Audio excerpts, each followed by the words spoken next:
2025 calendar.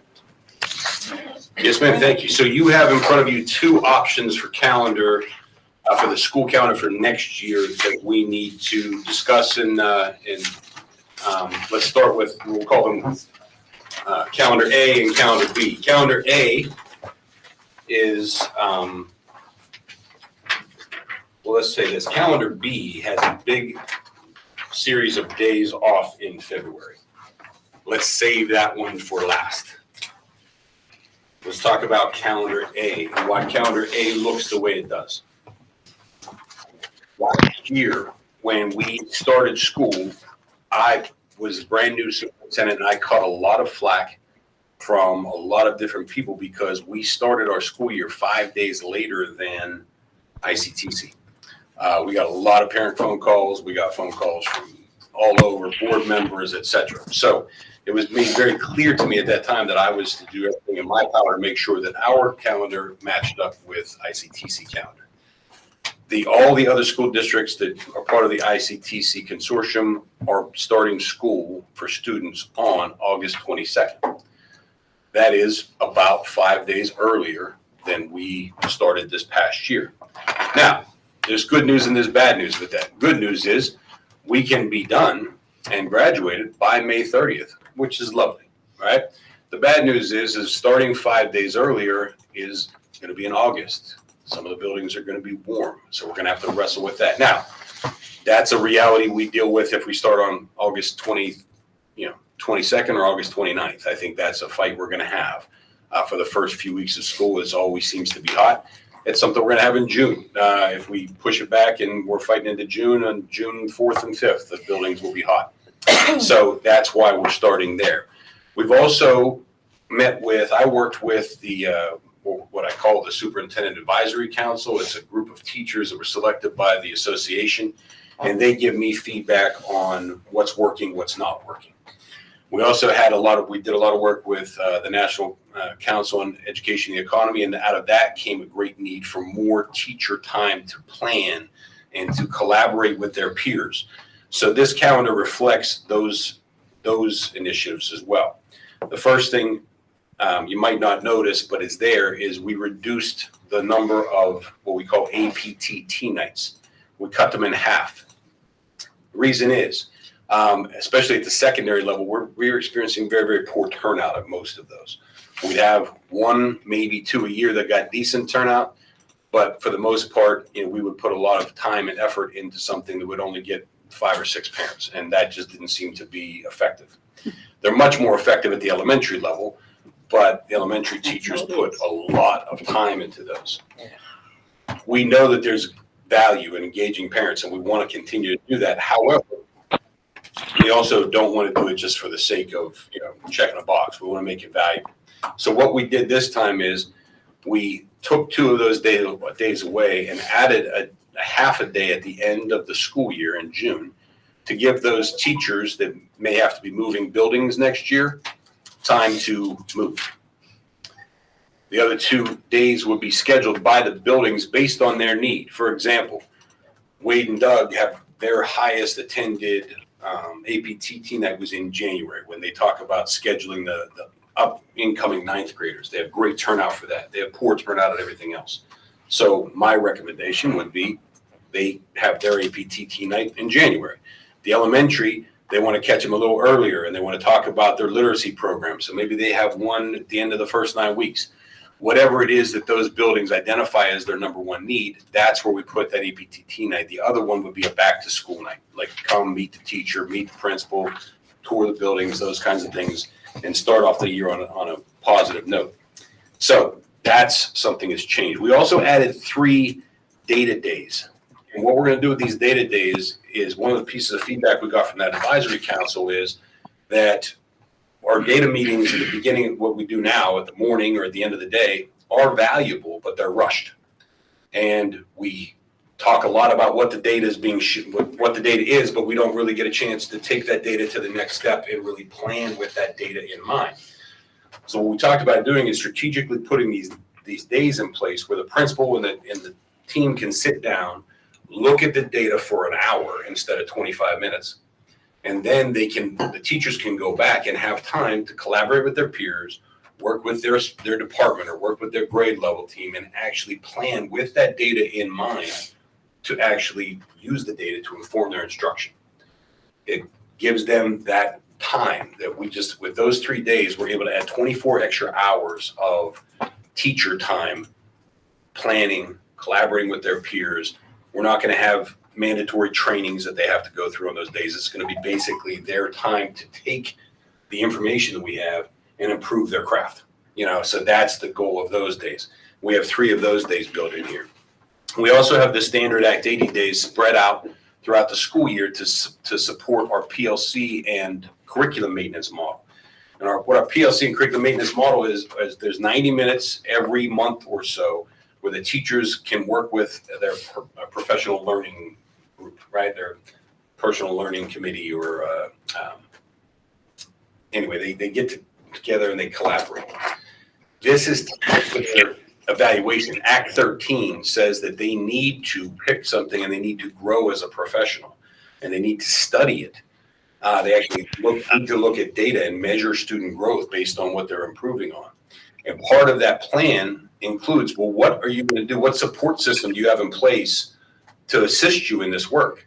Well, that PLC is there for that, where they can go back and reflect on it, talk about what they're doing in the classroom, then take the theory and the discussion to actual practice over the next 30 days, then come back with that PLC and reflect on whether or not it was effective. So it's actually action research happening on the job that is supporting their professional growth and their professional evaluation in compliance with Act 13.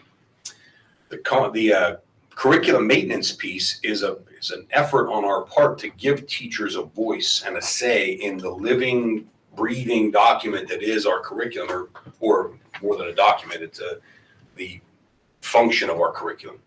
And they know better than we do. We can look at data, we can make some guesses, but they know what's working. They know where they need to spend more time.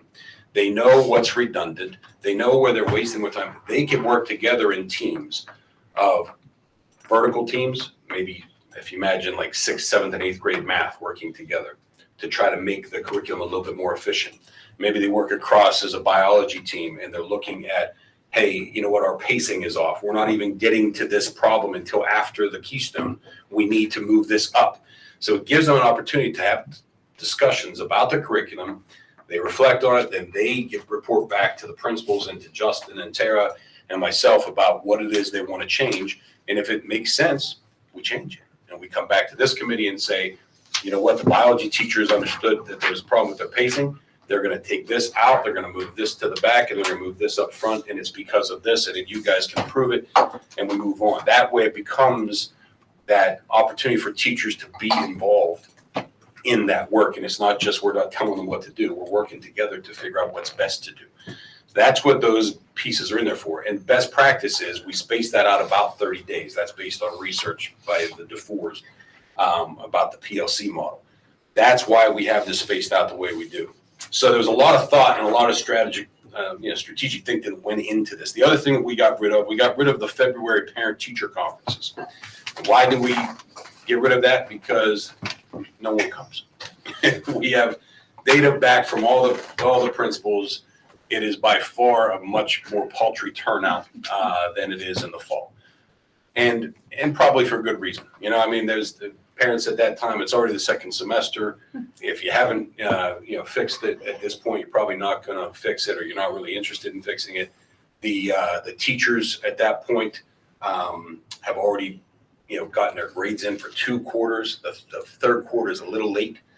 So what we did was we erased that in order to get one more of those data days where we can spend the time looking at the data and actionizing the data.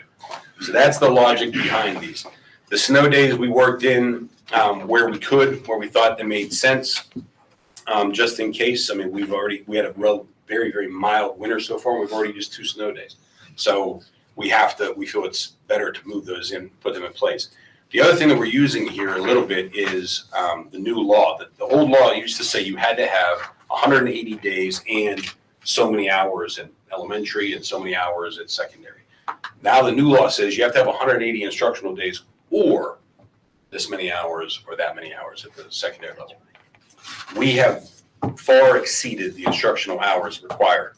And if you count Act 80 days, we're also at 180 student days. As far as I know, Act 80 is still a thing. It's still in the books. The new law did not replace Act 80. It's in addition to Act 80. So I'm fairly sure, and we asked this of the state, and there was a very non-committal answer. As to whether or not Act 80 days count as student days. And this is what they said. If you're hitting the instructional hours, it doesn't really matter, right? We're hitting the instructional hours and we're hitting the days. So we're there. So we're in a relatively good spot as far as that goes. So I'd like to open us up on calendar A to any questions, discussions, comments, worries, concerns. I know you said there were very few parents showed up at those parent-teacher conferences. In February, yes, sir. Do you know too much about why those that came? Because if it's on the schedule, sometimes it's easier to plan for it and easier in your busy schedule to make it happen. So is there some provision, and I'm okay with doing what you're doing, okay? My concern is that maybe there needs to be some sort of a PR campaign, and not just this year, but as a regular basis, notes that go out in February, please, if you think your kids are having trouble, whatever, be sure to come in. And, we don't have these set days anymore. We'll work with your schedule. Something along those lines. Again, maybe the information you have on why the ones who are coming is different than that. But that would be the only concern I would have. We didn't really survey the people as to why they came. If I were to draw some inferences about it, I think there's those parents that are the rule followers. They should come. They come. A lot of times parent-teacher conferences are a lot of, oh, Sally, such a pleasure to have in class. Thank you so much for sharing. She does everything right. And there's a lot of that instead of the meetings with the parents that say, hey, you know what, Bill needs a little bit of help here. This is what we're doing to help. This is what you could do at home to help. But we don't have to have a special night to have that meeting. We can have that meeting any afternoon, Exactly. any morning.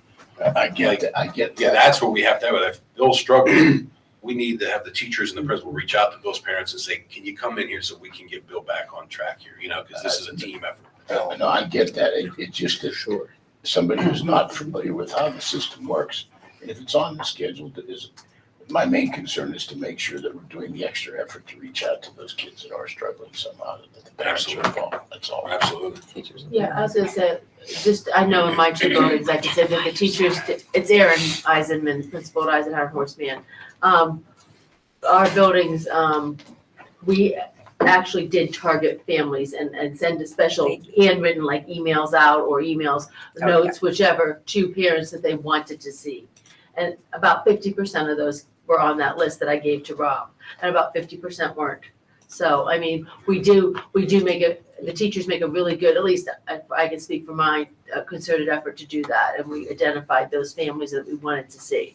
And I know other buildings do it too. They do. Yeah. And we changed one of our APTT nights this year to be a targeted parent-teacher conference time. So we took those 2 hours in the evening instead of having reading night or welcome to the jungle or under the sea you guys had the one time. Instead of something like that, it was basically, hey, please invite 8 parents you need to speak with to this meeting to connect with them, and that was relatively successful.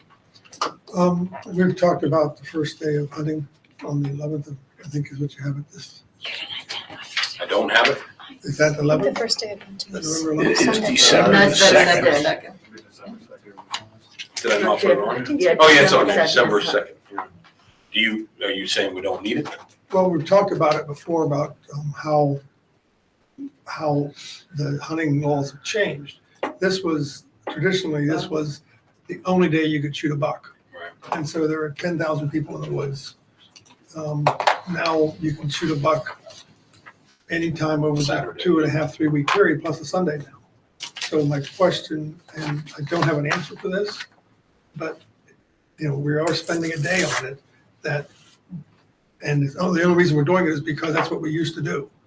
But the only time to go hunting for $1 10 years ago was on that day. Okay, and now I can go out on Saturday, Sunday, and go out on Thursday afternoon.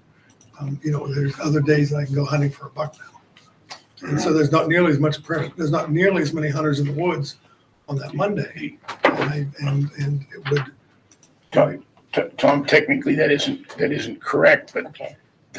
there were only 2 Saturdays in rifle season. So that's why everybody wanted to go out that first Monday, because you only had, if you worked, you really only had 2 other days that you could possibly do it. But you're correct. They're now starting, I think, the Saturday after Thanksgiving, and then there is at least one Sunday in there. but when you were a little boy, there only was one day to shoot a buck. Okay, that was that Monday. That's what this day's here. Okay, it's not Thursday or Friday. It's that Monday. In order for me to be able to get a buck with my dad, I had to go out that day, and then that was it. Okay, the rest of the time, if I had a doe tag, I could get a doe. But that was it. Okay, Yeah. so the question is, do we want to maintain that day for historic purposes? It's not really practical anymore. Sally McCombie speaking.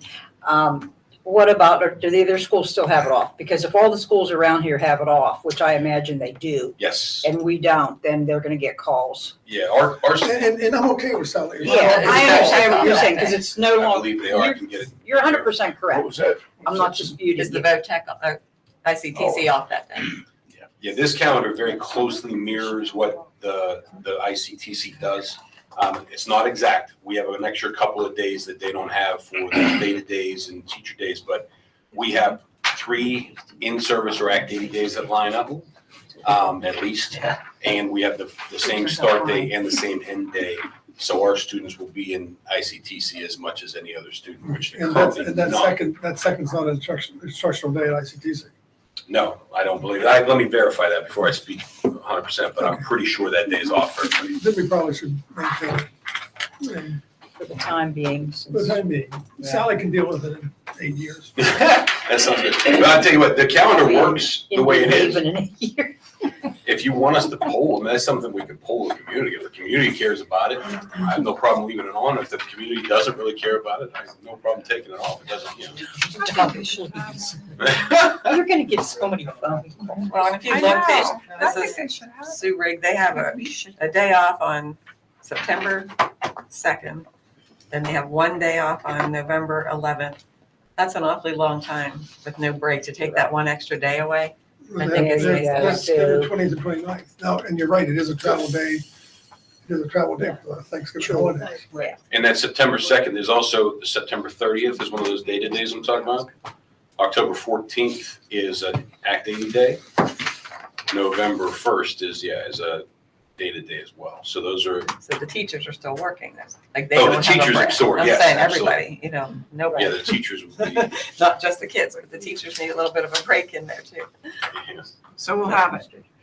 Okay, We're gonna keep it on, right? Okay, for this year. But thanks for the input. That was a good point. Yeah. And as long as ICTC, if that's what they're doing. yeah, and I can verify that. Yeah, that's a big deal. yeah, when we started this conversation, we were out of whack with ICCC about 12 days. Oh, it was bad. Yeah, and where are we at? He A defined few it. days. It would be like, there would be 3 days, I think, that we don't have school that they do, or vice versa. A substantial improvement. Yes, sir. So we did, that's calendar A.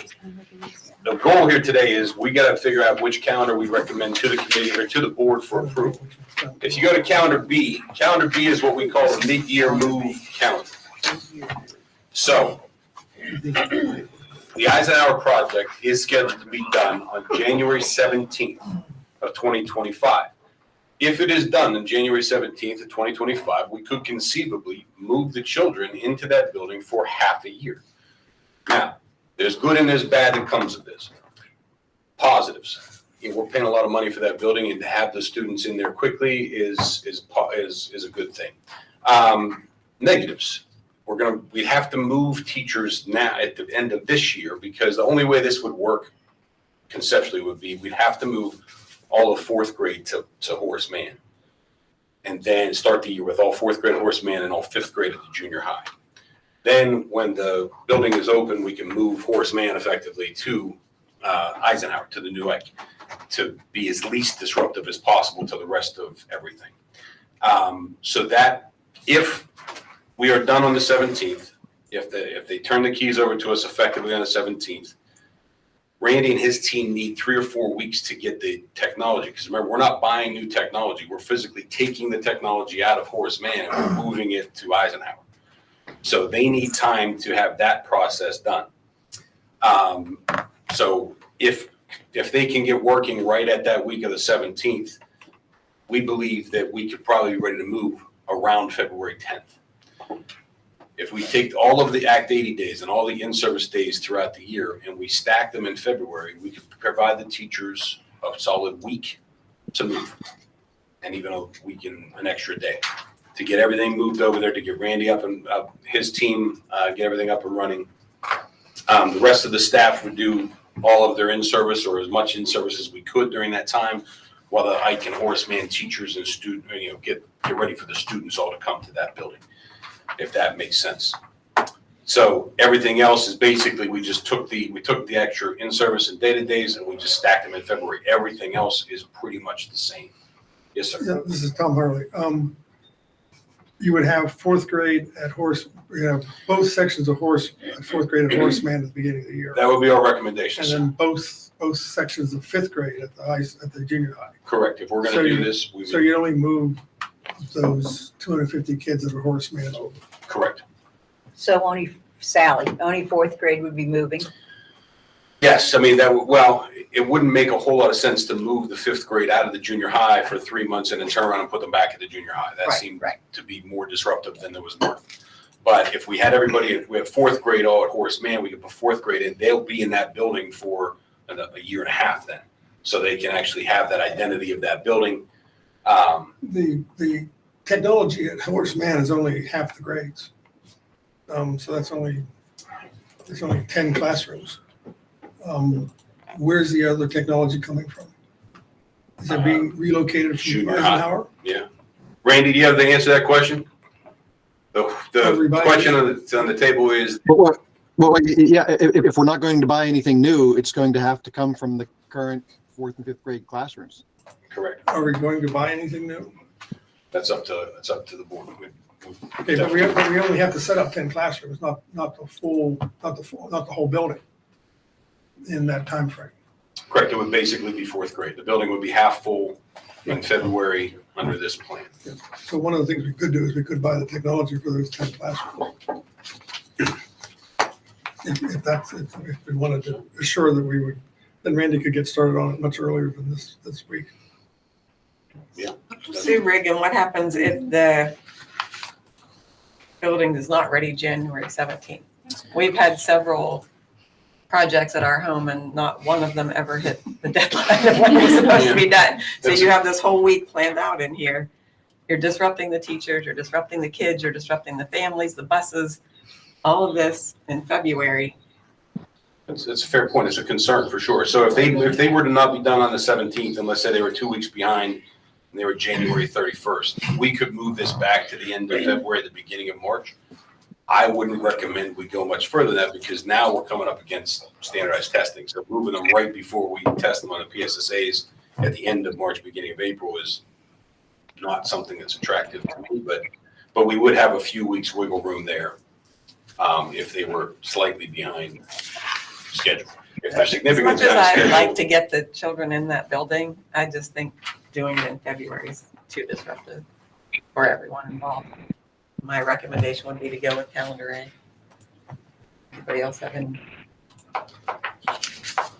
strong feelings one way or another? I mean, you can still move things slowly during February, March, April. You could have families come in and tour the building. You could have, but really in a week, that's not much time for people to get their classroom set up. You know how when teachers come in to get ready, especially elementary, they don't just use those 2 in-service days at the beginning of the year. They're here starting August 1st usually.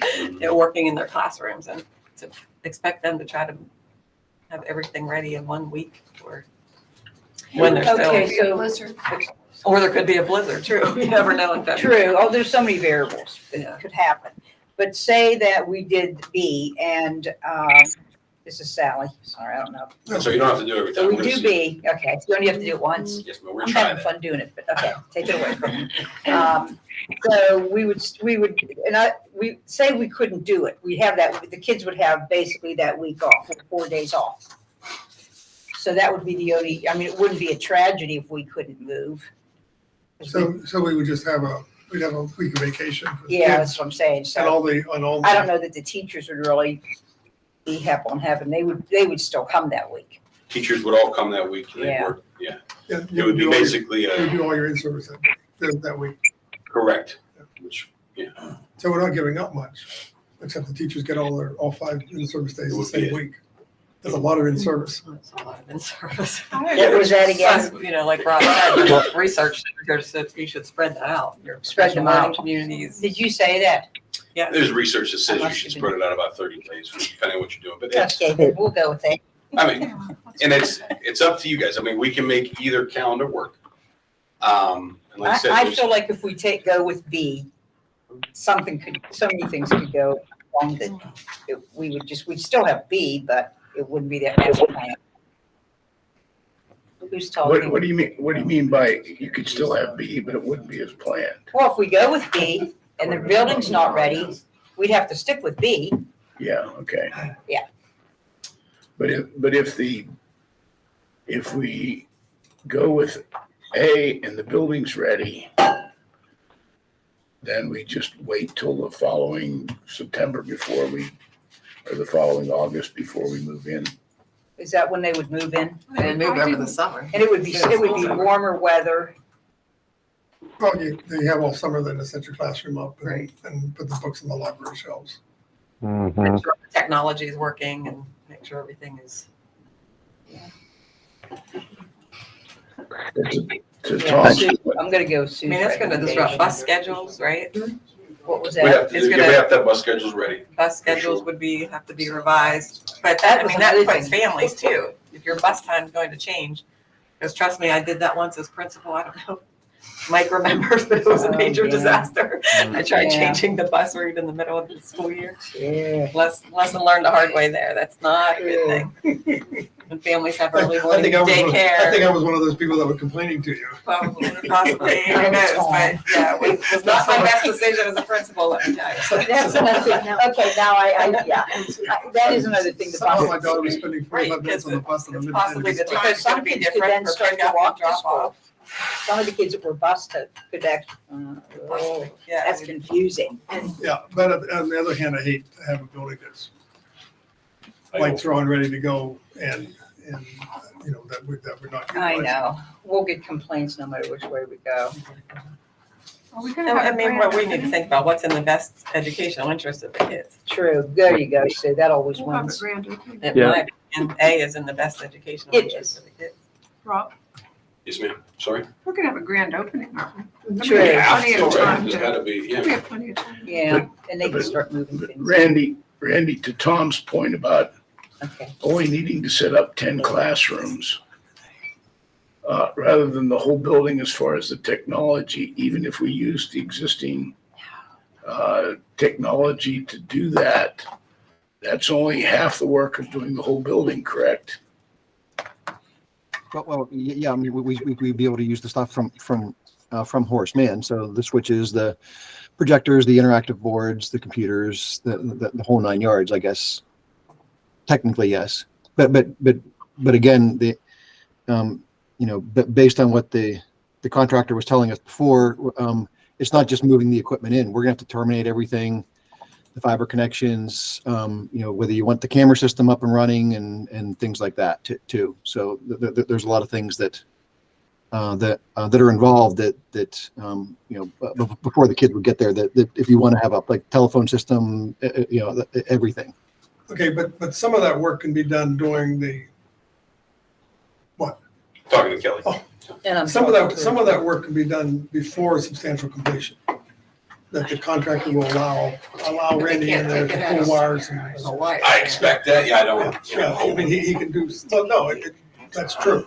But the Okay. I equipment believe- itself can't come over because the teachers are gonna Right, need it in right. their building, Yeah, so. but all the wiring and all that stuff, all the new stuff can be installed. Yeah.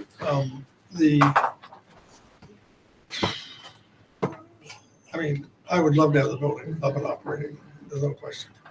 But I also suspect that when Randy moves in, that there's gonna be three things that don't work. That he has to chase down. There's gonna be stuff that, we lost the keys to the nurse's suite. I mean, there's gonna be some shakedown cruises.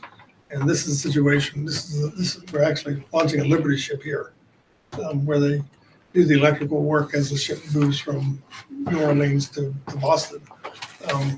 And we really can't afford to do that. So I'm gonna agree with Sue. Not wholeheartedly, because there should be a way to pull this off, but if we don't get in the building to the 17th, I don't. And it's gonna take 5 days at best to put it through. Walter, are you okay with that? Well, I hate to throw the towel in now, I Yeah, guess is my biggest. Could we go to executive session before we go to towel in? Because our contracts. I realize that there's all kinds of things that could go wrong with it.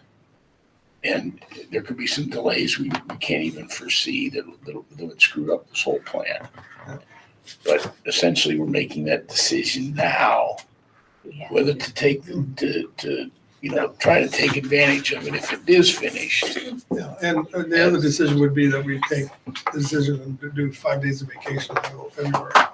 Would be the plan B here. Yeah, so I guess that's where I'm at. I really would like to get them in there. It's been a long slog, and give those fourth graders as much time as we can in that building. And but again, my biggest objection is I hate to throw the towel in right now. When do we have to make a decision on the schedule? Like last week. Yeah, probably everyone else is, we're the last school district to approve our calendar, so. Yeah. But but there's no problem if we don't approve it in June. Yes. As long as, but as long as we Yeah. approve the first month and two, I think we'd be all right. Can't. I don't know how to answer. I think as long as we have the first teacher day and the student day and that established, and that doesn't change regardless of the calendar. I mean, you can wait a little while. That's not fair to the parents though either. Yeah, we gotta get it out. They're gonna have to know whether they need childcare for that whole week in February. Oh, The that's a weekend and point. day. Yeah. Yeah, so we can't wait until, And if you're going with B, you have to look at the fourth grade moving to Horseman, so parents have to have time to plan that out because it may affect bus. Okay, but I'm not talking about making this decision in October. But will we really know more in a month or two? Oh, you start seeing stuff go up and get a feel for the construction. Tom, is this stream of consciousness? All right, what do you want to say? Disagree. my recommendation is to put it on the agenda, and if it gets voted down, it gets voted down. But Oh, are you gonna make the motion for A? that's what I'd like to do. Okay. Rosie, the first teacher day of the calendar is August 22nd. Thursday, August 22nd. Oh, the teacher day is Monday, August 19th. Students coming Thursday, August 22nd. Sue, I agree. If that's your recommendation as the chair of this committee, make the motion. Well, let me hear from the other committee members first. So I vote for A. you think we should put it on the agenda for A? Yeah, I don't think we should wait. Chris is here. Chris, you remember what Tom? are your thoughts? Yeah, Sue, I agree with you. It sounds like the right thing to do. I understand what Walter's saying as well. Obviously you have a brand new building. You hate to have it sit for 6 months, but again, I think anything that we do has to be for the good of the kids. And I like the thought of the limited disruption that you guys are talking about. So maybe we can find some other ways to, like you guys talked about, in engaging the building. Maybe it's, we can do some tours with some of the outside folks so we can kind of show them the new building and they can see what it looks like, right? So we can get some people walking down through the halls and all that kind of stuff. Josie? Mrs. Cunningham? I agree with Sue. I really do think that you need that time for the teachers to prepare themselves. And that's a great idea Chris just had. In that time frame that you're going to have the building empty, you could have your open house and your grand opening sometime during that time before you opened up in that August, the following August. I go with Sue. And you've got to consider the parents and the kids. It's a big adjustment. Absolutely. You're still going to agree with me even though you don't 100%? No, I'm not wild about it. Yeah, he wants to wait, and I understand that, but No, I mean, no, I want the kids in there in September this fall, and that ain't That's not gonna gonna happen. So put it on the agenda, Sue. If it gets 5 votes, that's the way we go. Sounds good. Okay. Thank you. Okay, moving on, agenda item number 2, associate degree and high school lunch. Yes, ma'am. So due to, in no small part, to the hard work of these gentlemen sitting here, Wade, Doug, and Mr. Duty have worked very hard to expand the college and high school offerings at the senior high school. And Justin as well, they've worked with Westmoreland Community College, and they have set up enough credits through college and high school that we could now offer an associate's degree in a high school program. Now, good news and bad news. Good news is this is a very attractive option for a lot of people. Walking across the stage with a high school diploma, getting a high school diploma and a college degree on one fell swoop is very, very nice. Bad news.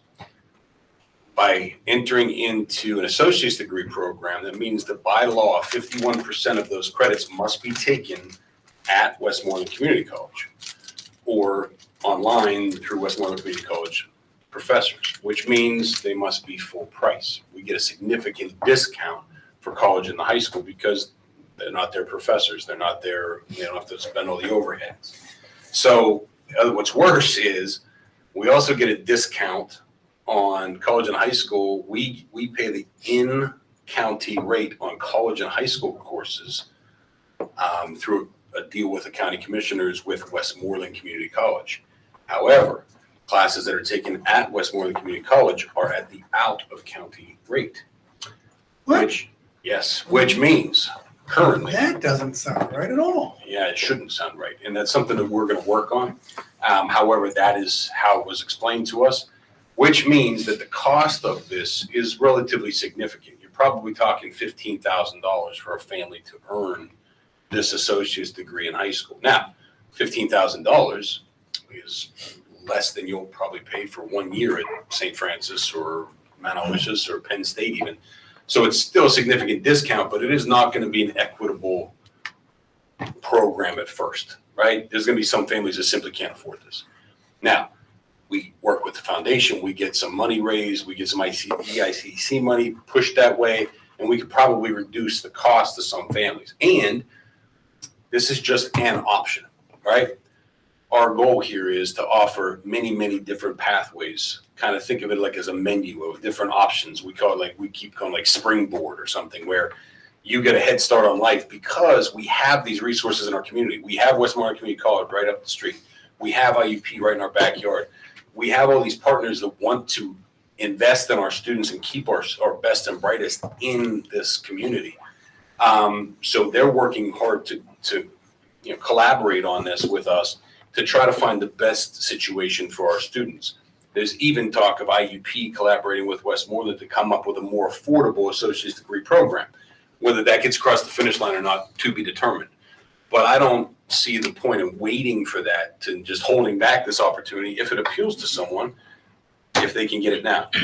So the option that we would have, and basically what we're going to ask the board is to approve the launch of this Westmoreland Community College Associate's Degree in High School program. It would cost a couple of advertising dollars, which we have a grant due to Justin's hard work to pay for. It would have to maybe have some teacher time out to put some of these pathways together, change the handbook, maybe have a parent night. Due to Justin's hard work, we have a grant to help pay for that.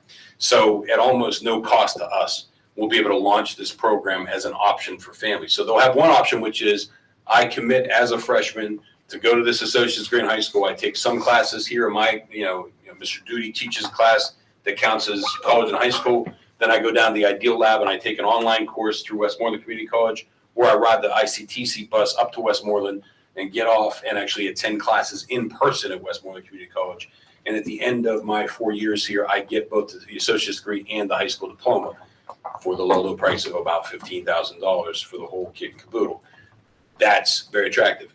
If you don't want the associate's degree, you can just take college and high school credits a la carte, and you can earn 40 credits that transfer to any number of places. We had a student go to Robert Morris and transferred 42 college credits just from college and high school.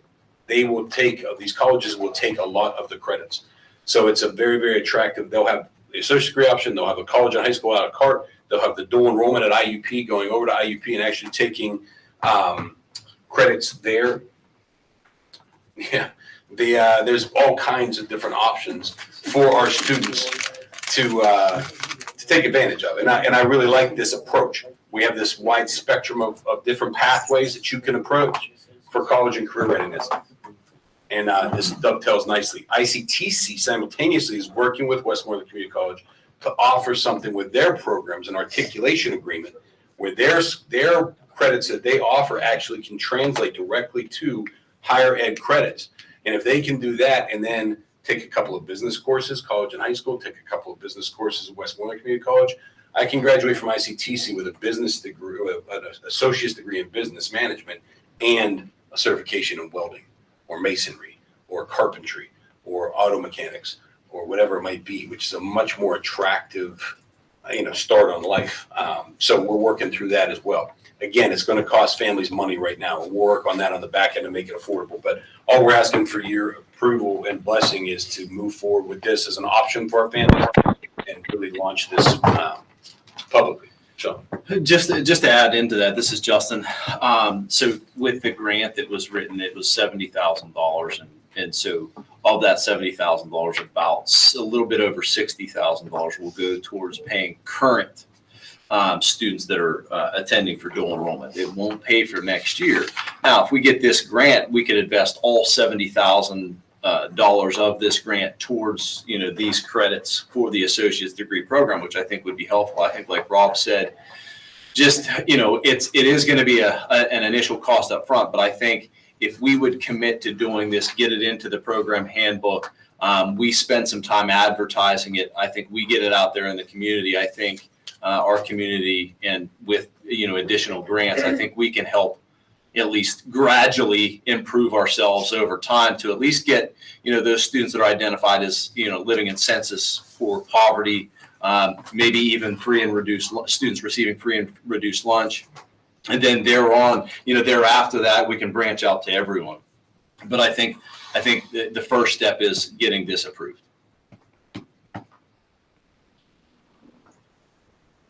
questions, comments, concerns?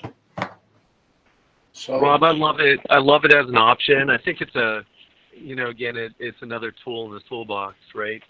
And I love the thought of somehow finding a way to make it a pathway for everyone if that's what they desire, and through the, like you guys said, the assistance and the aid and all that for all our students. So I don't, you're right, 15,000 for a 2-year degree, that's not bad when you look at college costs right now. But again, if we can get some money out there to reduce that even sounds better.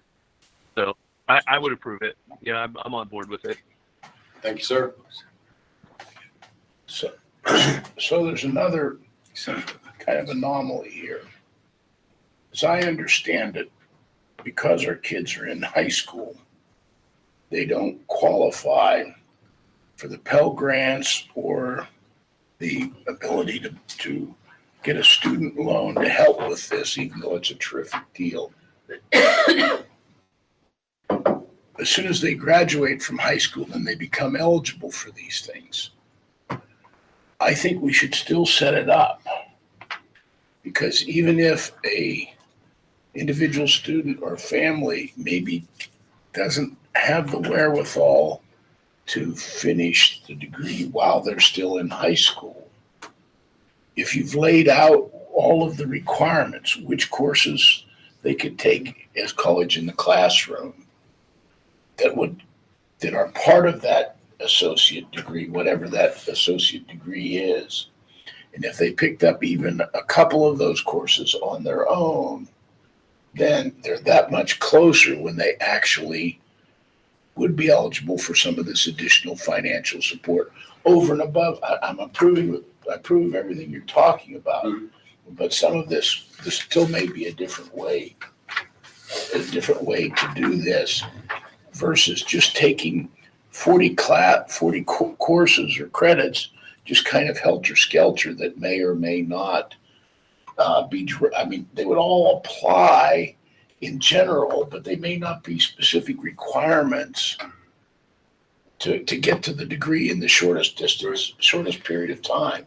Versus if you had a structure that said you need to take these 10 courses or whatever it is from college and the high school, and then you need to take these courses from outside, then I can work that direction, even if I don't quite get there by the time I graduated. Technically, if I understand this correctly, since the college graduates the first part of May and we don't graduate until the end of May, the kid winds up with an associate degree before he gets his high school diploma. That's true. That's true.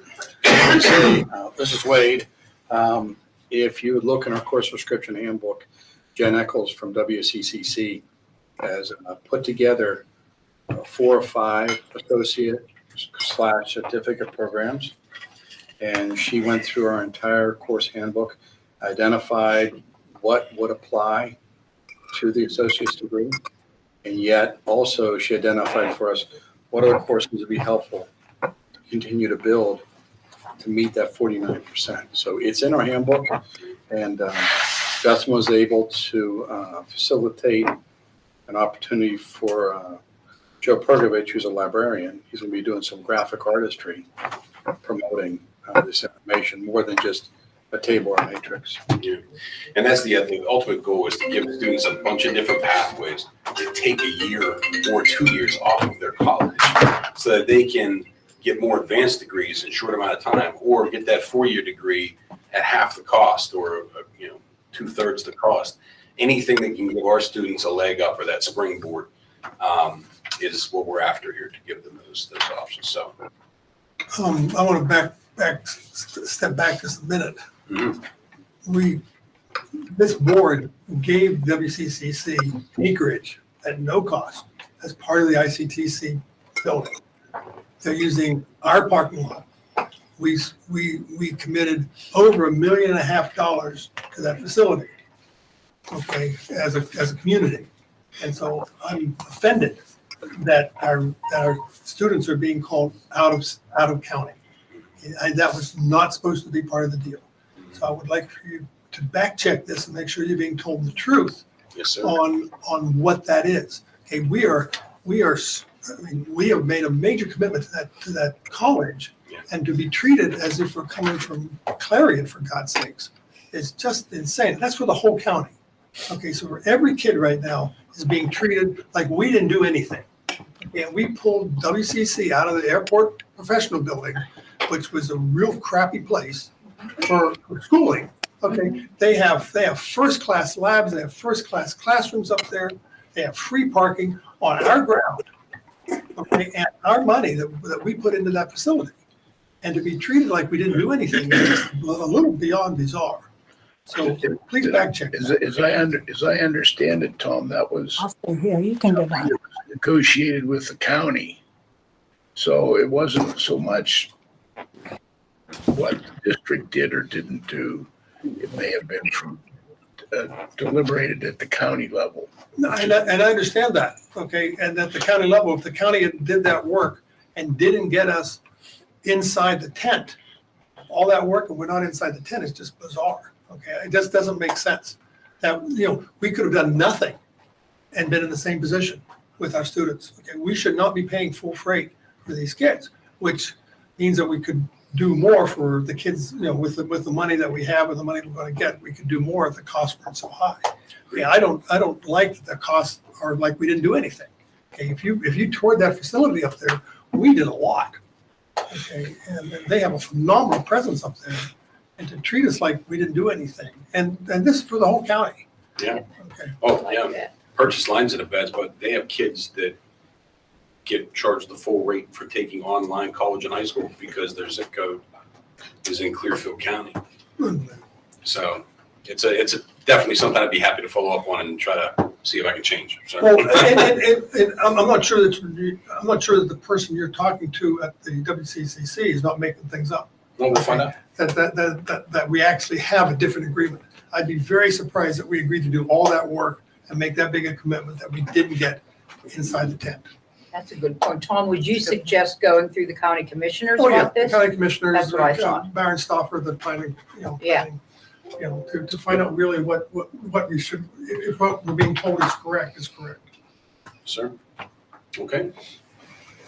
So we'll move forward with that one and put that on the agenda? Okay, number 3, dual enrollment discussion, Community College of Beaver County. We had a contract for approval that was attached to our agenda. Yeah, so I'll just add in, this is Justin. This one was Leah Hazelwood and Laura presented last academic meeting about the opportunity for our students to participate in the Aviation Academy program. I think it's another great option for our students. We do have quite a few students that are already interested in the program. Many of those students that are also a part of our aviation club at the high school with Mr. Arthurs. So just looking to get that onto the agenda for approval and have our students start attending that program in the fall. Anyone have any issues with that? No. Well, it's a great opportunity for our kids and That's another, great. Fabulous. one more pathway and one more interest. So, Put it on the agenda, please. thank you, ma'am. Number 4, sailing field trip and aviation field trip, Mr. Arthur's request. Yeah, so number 4, we have sailing field trip and an aviation field trip. Both of these are 2 separate field trips, both by Nathaniel Arthur. Both of these are going to be no cost to the district. There is a huge interest. He has really developed 2 nice clubs at the high school that are really running well. He's a real asset to our district, and our kids love him. So does our faculty. So the only thing that he is asking for from us is to reserve 2 vans on our insurance. Everything else would be taken care of, no additional cost. So I felt like that was a pretty easy decision for Mr. Arthurs. Issues with that? I would just like to also add that Mr. Arthurs and his wife bring in therapy dogs once a month. They volunteer for our school community. So It's well nice. received by So everybody. nice. Okay, go ahead and add that one. Thank you, ma'am. Moving on, Washington DC. All right, so the Washington DC trip, this is an ongoing, this is an every year request by Mr. Dyken at the high school. This entire trip, the students did the Super Bowl luncheon for the IHS faculty. The faculty generated over $1,000 during this year's luncheon. The trip will go to the National Gallery of Art, the National Portrait Gallery, and the National Monuments. And no cost will be through the school district. And the only cost that the district would have to pay would be for substitutes. Again, this is an ongoing trip that they have done this trip for several years now.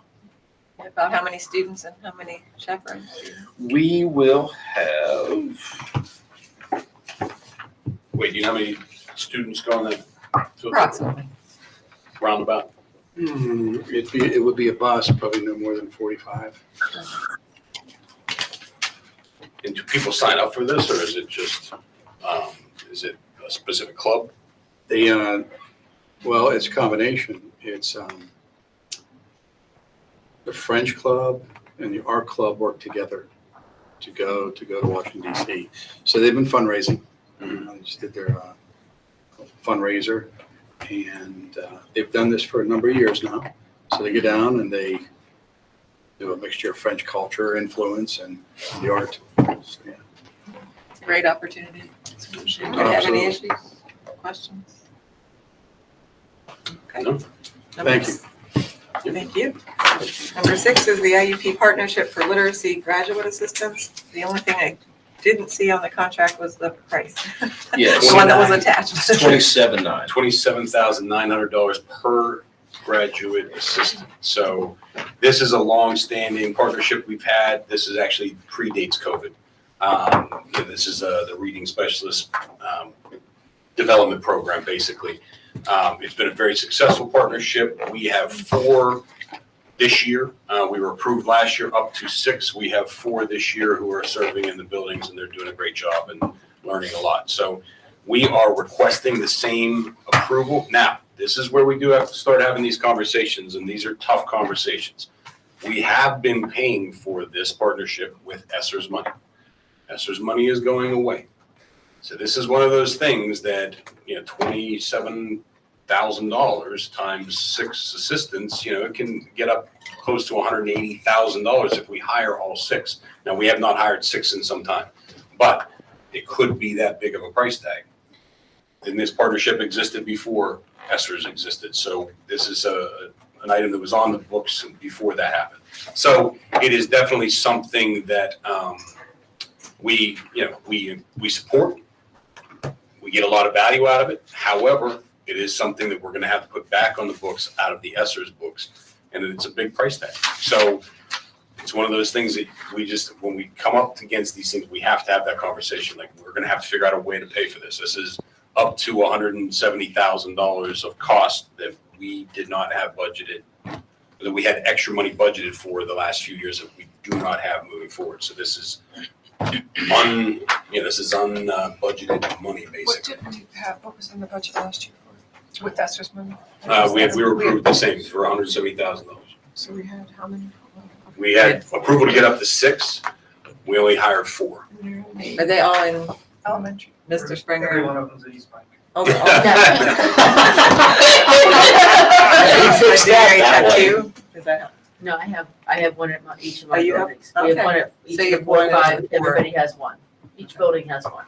Correct, and we And then decided. there's a 0.5 this year because a girl needed to get placed later, I believe. I don't know Yeah, exactly it was what the student happened. teaching, like when she's student taught, it felt like she Yeah. was finishing up student teaching in December. She wanted to start the program in She wanted January an instead early of admit. waiting. So we did a half-year Yeah. stint. We had more need at Ben Franklin, so she's with us for now, but if the data So you had, shows it should go with you had 4.5 this year then, 4.5 correct, this year. 4 point. okay? And do you still find them valuable? Absolutely. And so And I my, think it's such a wonderful experience for them to Oh, really absolutely. see how the system works. Just to get that, as they're learning, have that real life experience immediately. That's What would you priceless. do with 6? How would that help you as opposed to 4? I mean, we divvied them up differently every time, but I'd probably put 2 in the K3 buildings, each of them there, and put 1 of each of the other buildings. That's been our wish. We just haven't been able to ever get 6. I mean, most of the kids learning to read, I mean, K-3, that's when you're learning to read, so that's where we put the reading special. Well, you could do it. And that's something we can recruit tomorrow night. That's true. Yeah, is there, so we got 4. 1.5. Oh, okay, but the half was a special case. Okay, so we got 4 through the normal process. Did we get the 4 because that was all that was available, or because you selected only 4 that were suitable? No, they were all very good candidates this year. We've had some in the past where they weren't the strongest candidates. This year, they were all strong candidates. We actually lost one to Marion Center, which I'm very upset about. But we hired all 4.5 that interviewed with us this year. And what is IEP telling you as far as the availability for this coming year? So it looks okay. However, I will put the caveat on there that we're starting to really see the effect of the teacher shortage. People are now facing, do I want to spend more money to go back to school and get this additional certification, or do I want to go take this full-time job at Altoona? And so we lost candidates that way because jobs that weren't readily available for them once upon a time are now there for their taking. So we actually, I think this past year, we had 2 people on the interview schedule that we were going to interview that took full-time jobs elsewhere. So we lose a few like that each year, and I expect that situation to get worse, not better, or maybe fewer. This is the way, is there any application, ability, or consideration for using these individuals at the secondary level? Would depend on their undergrad. I mean, they're a pre to 12 Is it K-12? certificate, so they could be. I mean, and I think one year, Dr. Minnick, we did have one at the junior high one year, right? I think that was a while ago, though. Graduate literacy assistant. Literacy grad assistant. I don't remember.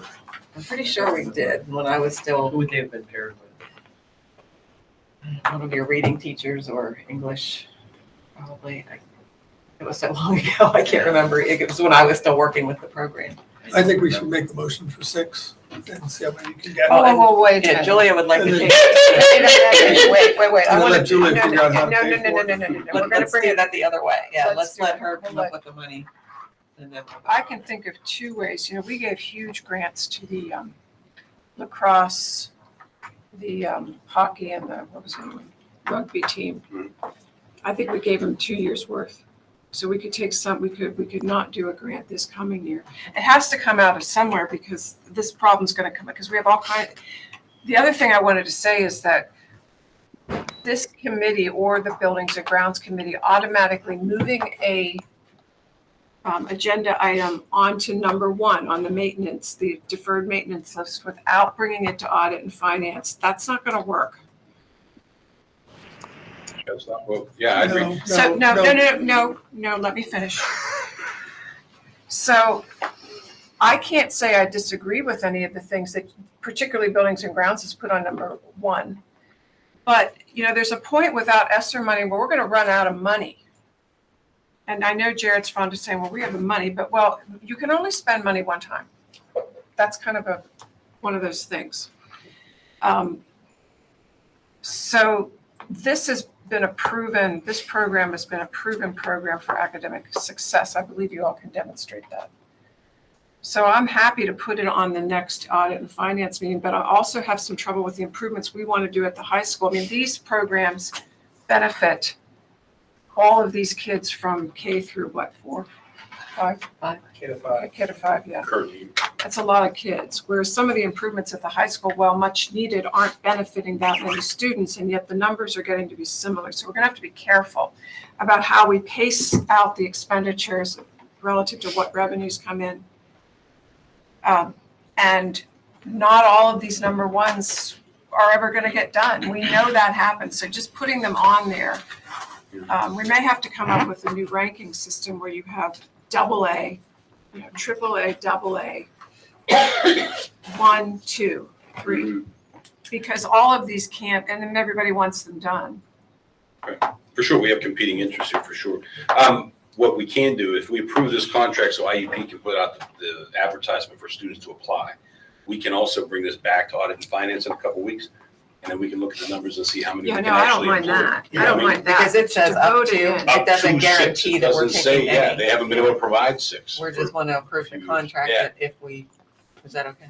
Yeah, I have no objection to that, but I just to put it on the motion and pass, I mean, whatever the motion's gonna say, it's not gonna guarantee you can advertise for it, but then we gotta figure out how to pay How to for it. pay for it, I agree, 100%. And I would need to know like the aging analysis from Jared as to when that bill comes due.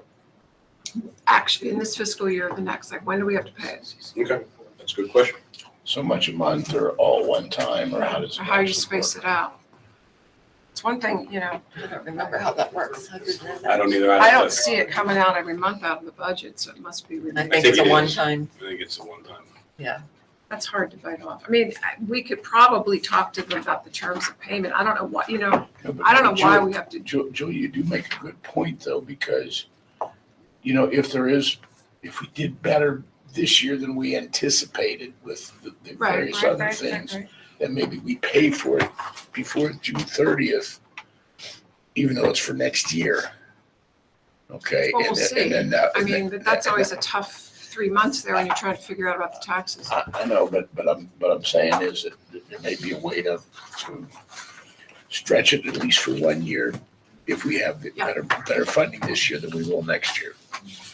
and the other thing to keep in mind too, are they still, principals, are they still serving as substitutes? at Oh, yes. times also? At times, yes. So that's something else that with the Rarely. substitute shortage, this is really, it hasn't alleviated the problem by any means, but at least it is helping. We with actually that talked as- about as that when well. we met with Jared about this, that there's, they do oftentimes fill sub positions, so it's not a, it's not a apples and apples comparison, but they do save us a little bit of money, so the actual cost is not actually 27,000, because that money would be going to subs if they weren't there, so. So that 27,000 includes the days that they sub.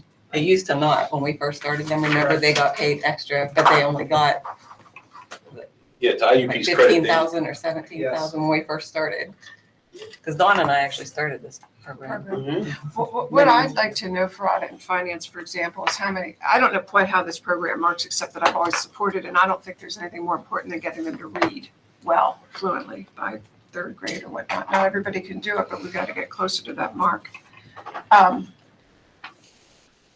If you could let me know or Jared know by email, or Rob, whatever, Justin, whomever, how many students are actually impacted over the time that we've had these interns per semester, or however you do this, your 4 grading periods? Because once you do, you know, at some point we have to get a better cost analysis of how we go about these projects. And one of the things is students served. They help with the testing, the assessments, the literacy assessments, so they don't have to get the subs to come in. I want to They figure either out how to cover the get class or help 6. with the- If we can get 6, I want to do that, but Could come up with a number of total costs. Yeah. Really and divide it. I mean, this is just simple arithmetic, but well, that, particularly if the board decides to keep it regardless of whether we can cut some other program or whatever, then at least we have some justification, you know, if it were to result in a tax increase or whatever to pay for some of these things. well, we may have, you know, we're still going to budget at 0% tax increase. No, I understand that, Julia. But the thing I fear the most in the budget is that an unknown security problem pops up. This happened to us last year, where we all agreed it was necessary to have a security guard in every school. Yes, okay. But the bill comes due.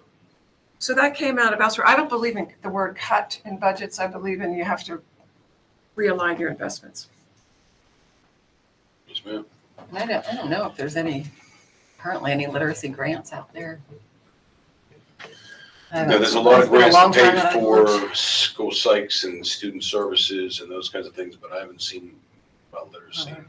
Even with the new structured literacy standard, I Yeah, thought they it's- would have put some money behind that There's too. definitely But not a Sue, lot. but Sue, it's all fungible. Because if the grants are there for school psychs and some of these other things, if you get the money to pay for that, Right, then that and you're loosens up, right. some dollars. But I just thought if there But was you- a grant for literacy that we could get to pay it right out, No, I we wouldn't have to agree. worry about it. And we may get more money in from the state, we should. And then, of course, we hope to make some progress on charter school tuition. Yeah. We certainly didn't in this last cycle. Let's hope Yeah. things are great. But, Okay, so so, we're okay with that, then that we can still Moving approve forward, and the we'll also add- contract, but not hire anyone until we know So how we'll many go we through can our hire. plans. Thank you. yes, ma'am, absolutely. Walter, the buildings and grounds did restructure the capital improvement list. I would certainly welcome academic and budget to take a look at that and to make changes on it that they feel are important. That was a draft form, and I was hoping that I'd get input for it. It's just, I haven't buildings are- seen it. Okay. it was, well, would you circulate it again? please? Yeah, absolutely. Yeah, and, you know, Sue, if you could take a look at it on the academic side and see, you know, so if I could move some of the ones to twos, you know, that would be a good thing to do. So audit and finance, that's another agenda item. We can look at the new, what are you calling it? The new It's a deferred capital- maintenance list too. It's a capital project list. Okay. Okay, number 7, solar eclipse glasses. All right, so number 7 is solar eclipse glasses. And the reason I wanted to bring this to you, this can be covered out of my budget, the curriculum budget, but I wanted to bring it to your attention before I spend $1,500 on something that is very, very short term. So, I was, there were multiple teachers from multiple elementary buildings within the district that had reached out to me and said, hey, the solar eclipse is happening on April 8th. It's going to happen during school time. It'll be, I think it's 3:16 p.m. ish. And when that happens, in order to see the eclipse, you need these solar glasses. And they are very inexpensive, but the idea was that if we would purchase the glasses for all of our students at Ben Franklin, East Pike, I have K-3, but it would actually include Horace Mann and Eisenhower as well, because they're also in session at 3:16 or so.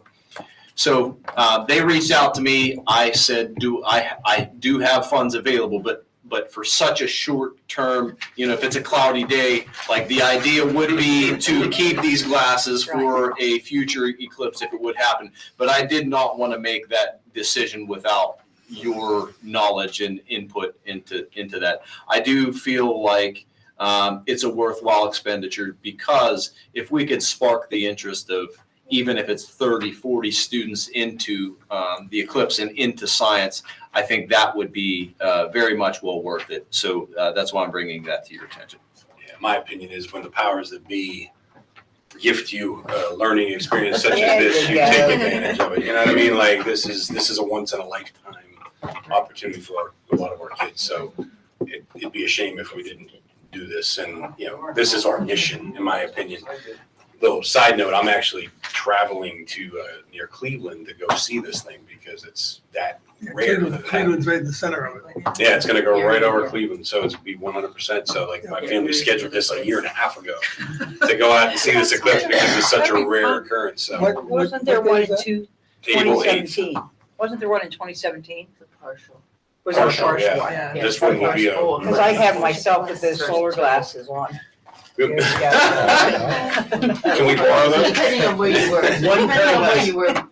For what it's worth, there was a Computer free program, sample that yeah. came out and Rob did steal. But they gave him an IUP, they gave him to us an IUP. everywhere. Yeah, I remember that. They did, they gave Yeah. it to us there. Yeah, they did. Too bad So- we didn't save them all. I know.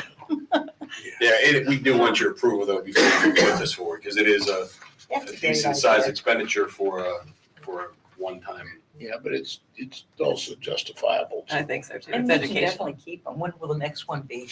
Yeah, and we will instruct people to keep the, don't throw them in the trash. We will keep them if there is a Yeah, future collected, there event. you go. Like they do at Disney World, throw them in the bin. Right. Yeah.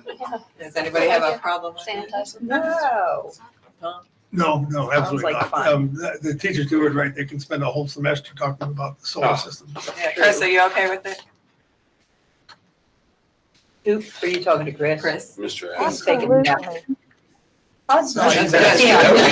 That was speaking for- Sorry, I couldn't get my phone off mute. Yep, I'm okay with it. I think it's a good use. All right, thanks, good. Looks like we're good, Justin. Thank you. Good, thank you. The next item is the summer camp program discussion. Now, this is again one of those competing interests, and this is one that we have to have a serious conversation about because it is time. We've talked about this. We've waited on this as long as we can, but we need to pick a direction here. So as you know, we have been offering the summer catch-up camp since COVID has existed, and it has been very, very successful. But it is a significant cost. It's been $275,000 that we've been investing in the summer camp for a 5-week program each summer. We don't have it anymore. Essers is how we were paying for it. It was perfect for what Essers was intended to do because Essers was designed to close that learning gap that COVID created. And we showed you the data that it has been successful. We knew that this day was coming. This is why we worked with 21st Century Learning Centers to write that grant to kind of pass this off as as it evolves. So there will still be a summer camp, and they can take up to 270 students, which is slightly under what we were serving last year, but it's pretty close. What we are talking about now is what is our piece, the district's piece in that. What we're recommending is we pay for a secretary, we pay for a nurse to be on site. Having that LPN on site will require that we pay an hour of a CSN to oversee that nurse because that is law. So we have to have one CSN check in with that. And then we pay tutors to actually go in and do the academic instruction in these classes. Now, what we're talking about doing differently this year is the 21st Century Learning Center that's operated through Aaron Evergreen are going to plan all kinds of fun activities, right? They'll have activities for the kids to be partaking in all day long, but the real academic, the math instruction, the reading instruction, we want to run a screener, identify the students with the most significant needs, and then target the tutoring for those students, right? We want to do that for that, and we want to do it for swimming as well. We've talked about that this committee often about how we believe swimming is an important life skill that we want to teach. I've talked to the YMCA. They're able to provide swimming lessons exactly like we're providing reading intervention, where we do a swimming screener. If you can swim, You don't need swimming lessons, right? You go and do the other fun stuff. You can't swim so well, you get to go in the pool and get taught the basics over that 5 weeks of life safety swimming, right? Eric Neal is on board with this from the YMCA. We want to take that same approach for reading and math. We run the screener. If you're above benchmark in math and reading, you go participate in that activity over here. If you're not above benchmark, if you need a little bit of assistance, you come with this certified math teacher and work on your math skills, whatever that is. We go from $275,000 of expenditure down to somewhere in the $30,000 range. That's our proposal. That's our goal. And again, this is one of those competing interests. I know it's very popular with the community. I know that the people love it. We love it.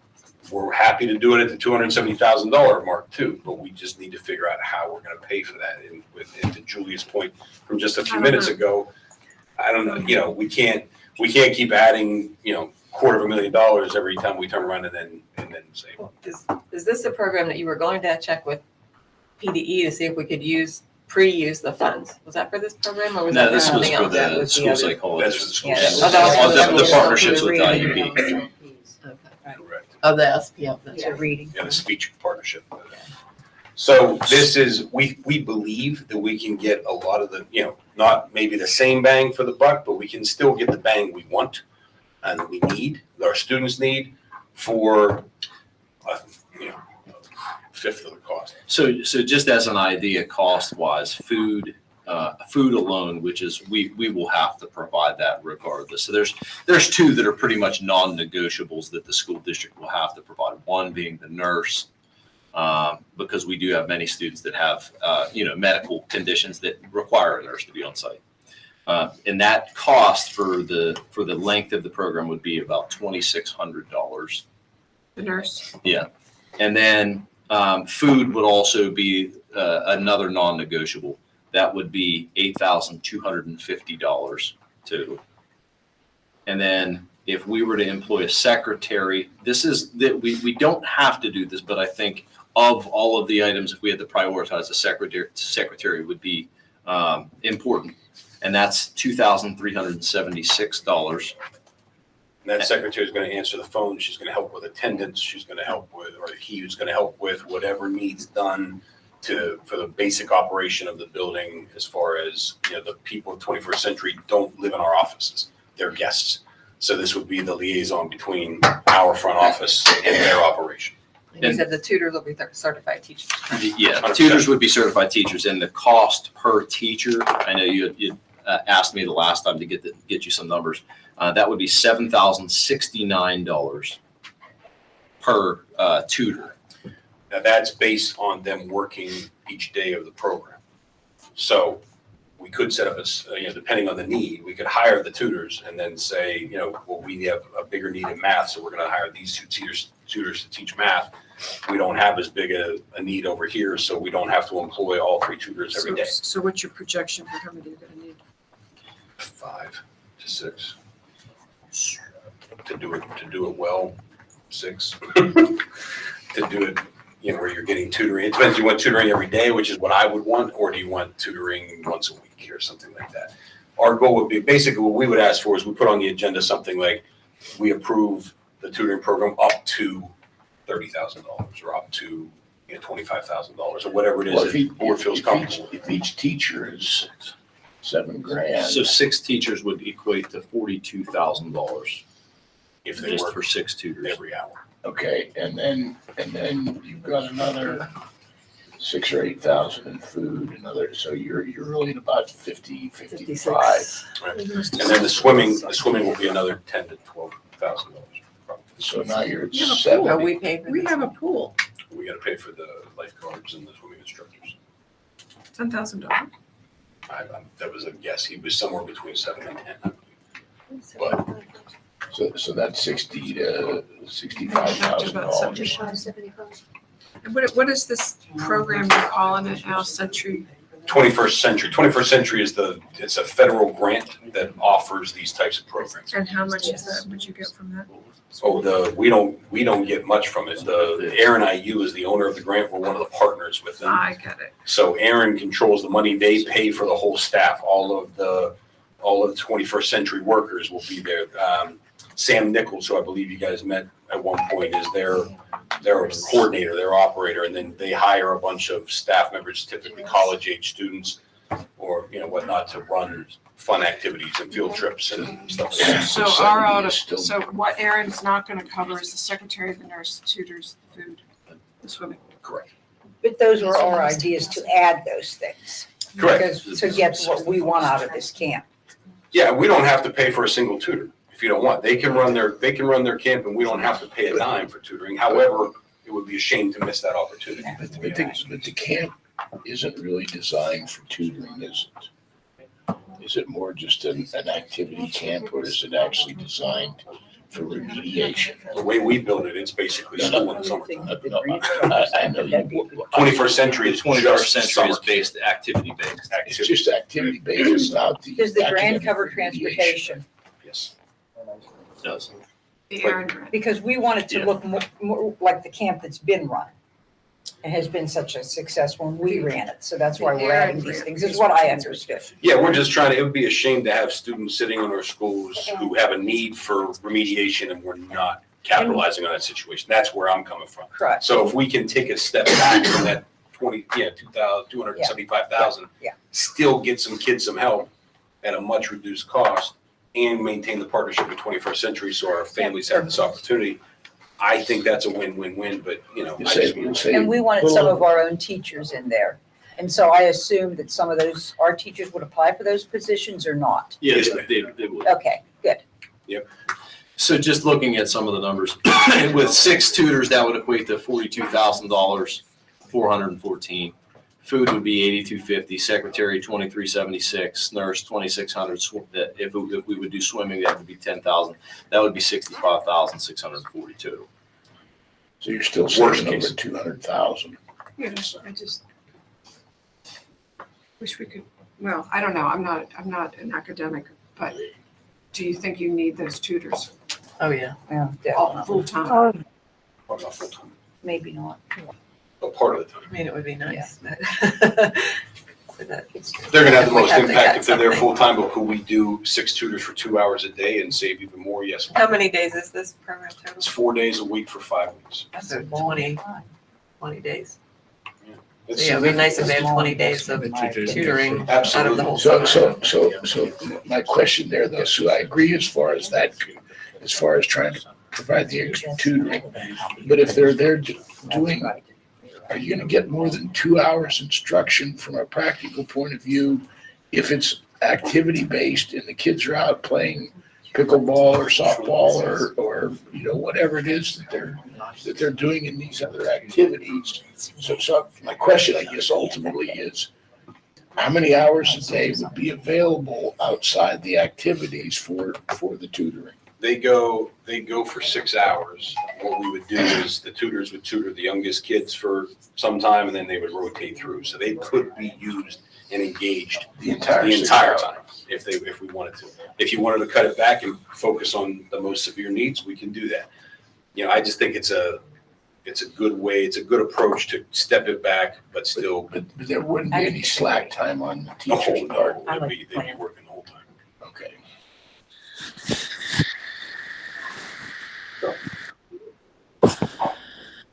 Do we want to set like a total cost for the tutoring and say, look, not to exceed? If he said it's 42,000, if we had 6 of them employed the whole time, do you want to set it at 30,000 and say, work within that budget? And because that will fluctuate a little bit. Go Is ahead. that it? Our teacher rate, or is that what we paid our tutors last year? Like, remember we had 2 different Well, rates. remember there were 2 different types. So because we were hiring 25 of them last time, we would have about 20 of them that would be our staff, and then the other one would be outside. We could pay at a much lower rate. If we only have 6 positions, I'm assuming that those will all be filled by IAEA members, yeah. Okay. And that's at the average cost per Per diem. teacher, per diem, plus benefits, yeah. Whatever the things that calculate that. I mean, it sounded at 40, 35, 40, but I wouldn't go below that. I see the need for them, but you see what's happening now, you jockey. Yes, ma'am. We're at that point where we have to jockey. And this is you want to talk about like priorities. I'd much rather have those reading specialists who are here 180 days, working with our students every single day, than a 5-week summer camp. So if we had to pick which one's the priority, I pick the reading specialist interns that are going to be working with our kids all year round. You know what I mean? Like that's, so if those are the tough decisions we have to make, that's my logic, you know. Don't give Julia that option. When do we need to know? Well, we need to start advertising. We need to advertise to the community that this is what's happening. We need to be able to, so soon. We don't have to make the decision on the This is 11th, March. but I would say by the second Let's meeting do in it. March, we have to know. Are those IUP students available to tutor in the summertime? They are, but they would not be allowed unless our IAEA members declined by rule. We should have the teacher. We want. And we want the We want certified. teachers. No, I that's the whole understand, thing. but I'm also trying, you just said something that would solve the problem, so. Yeah.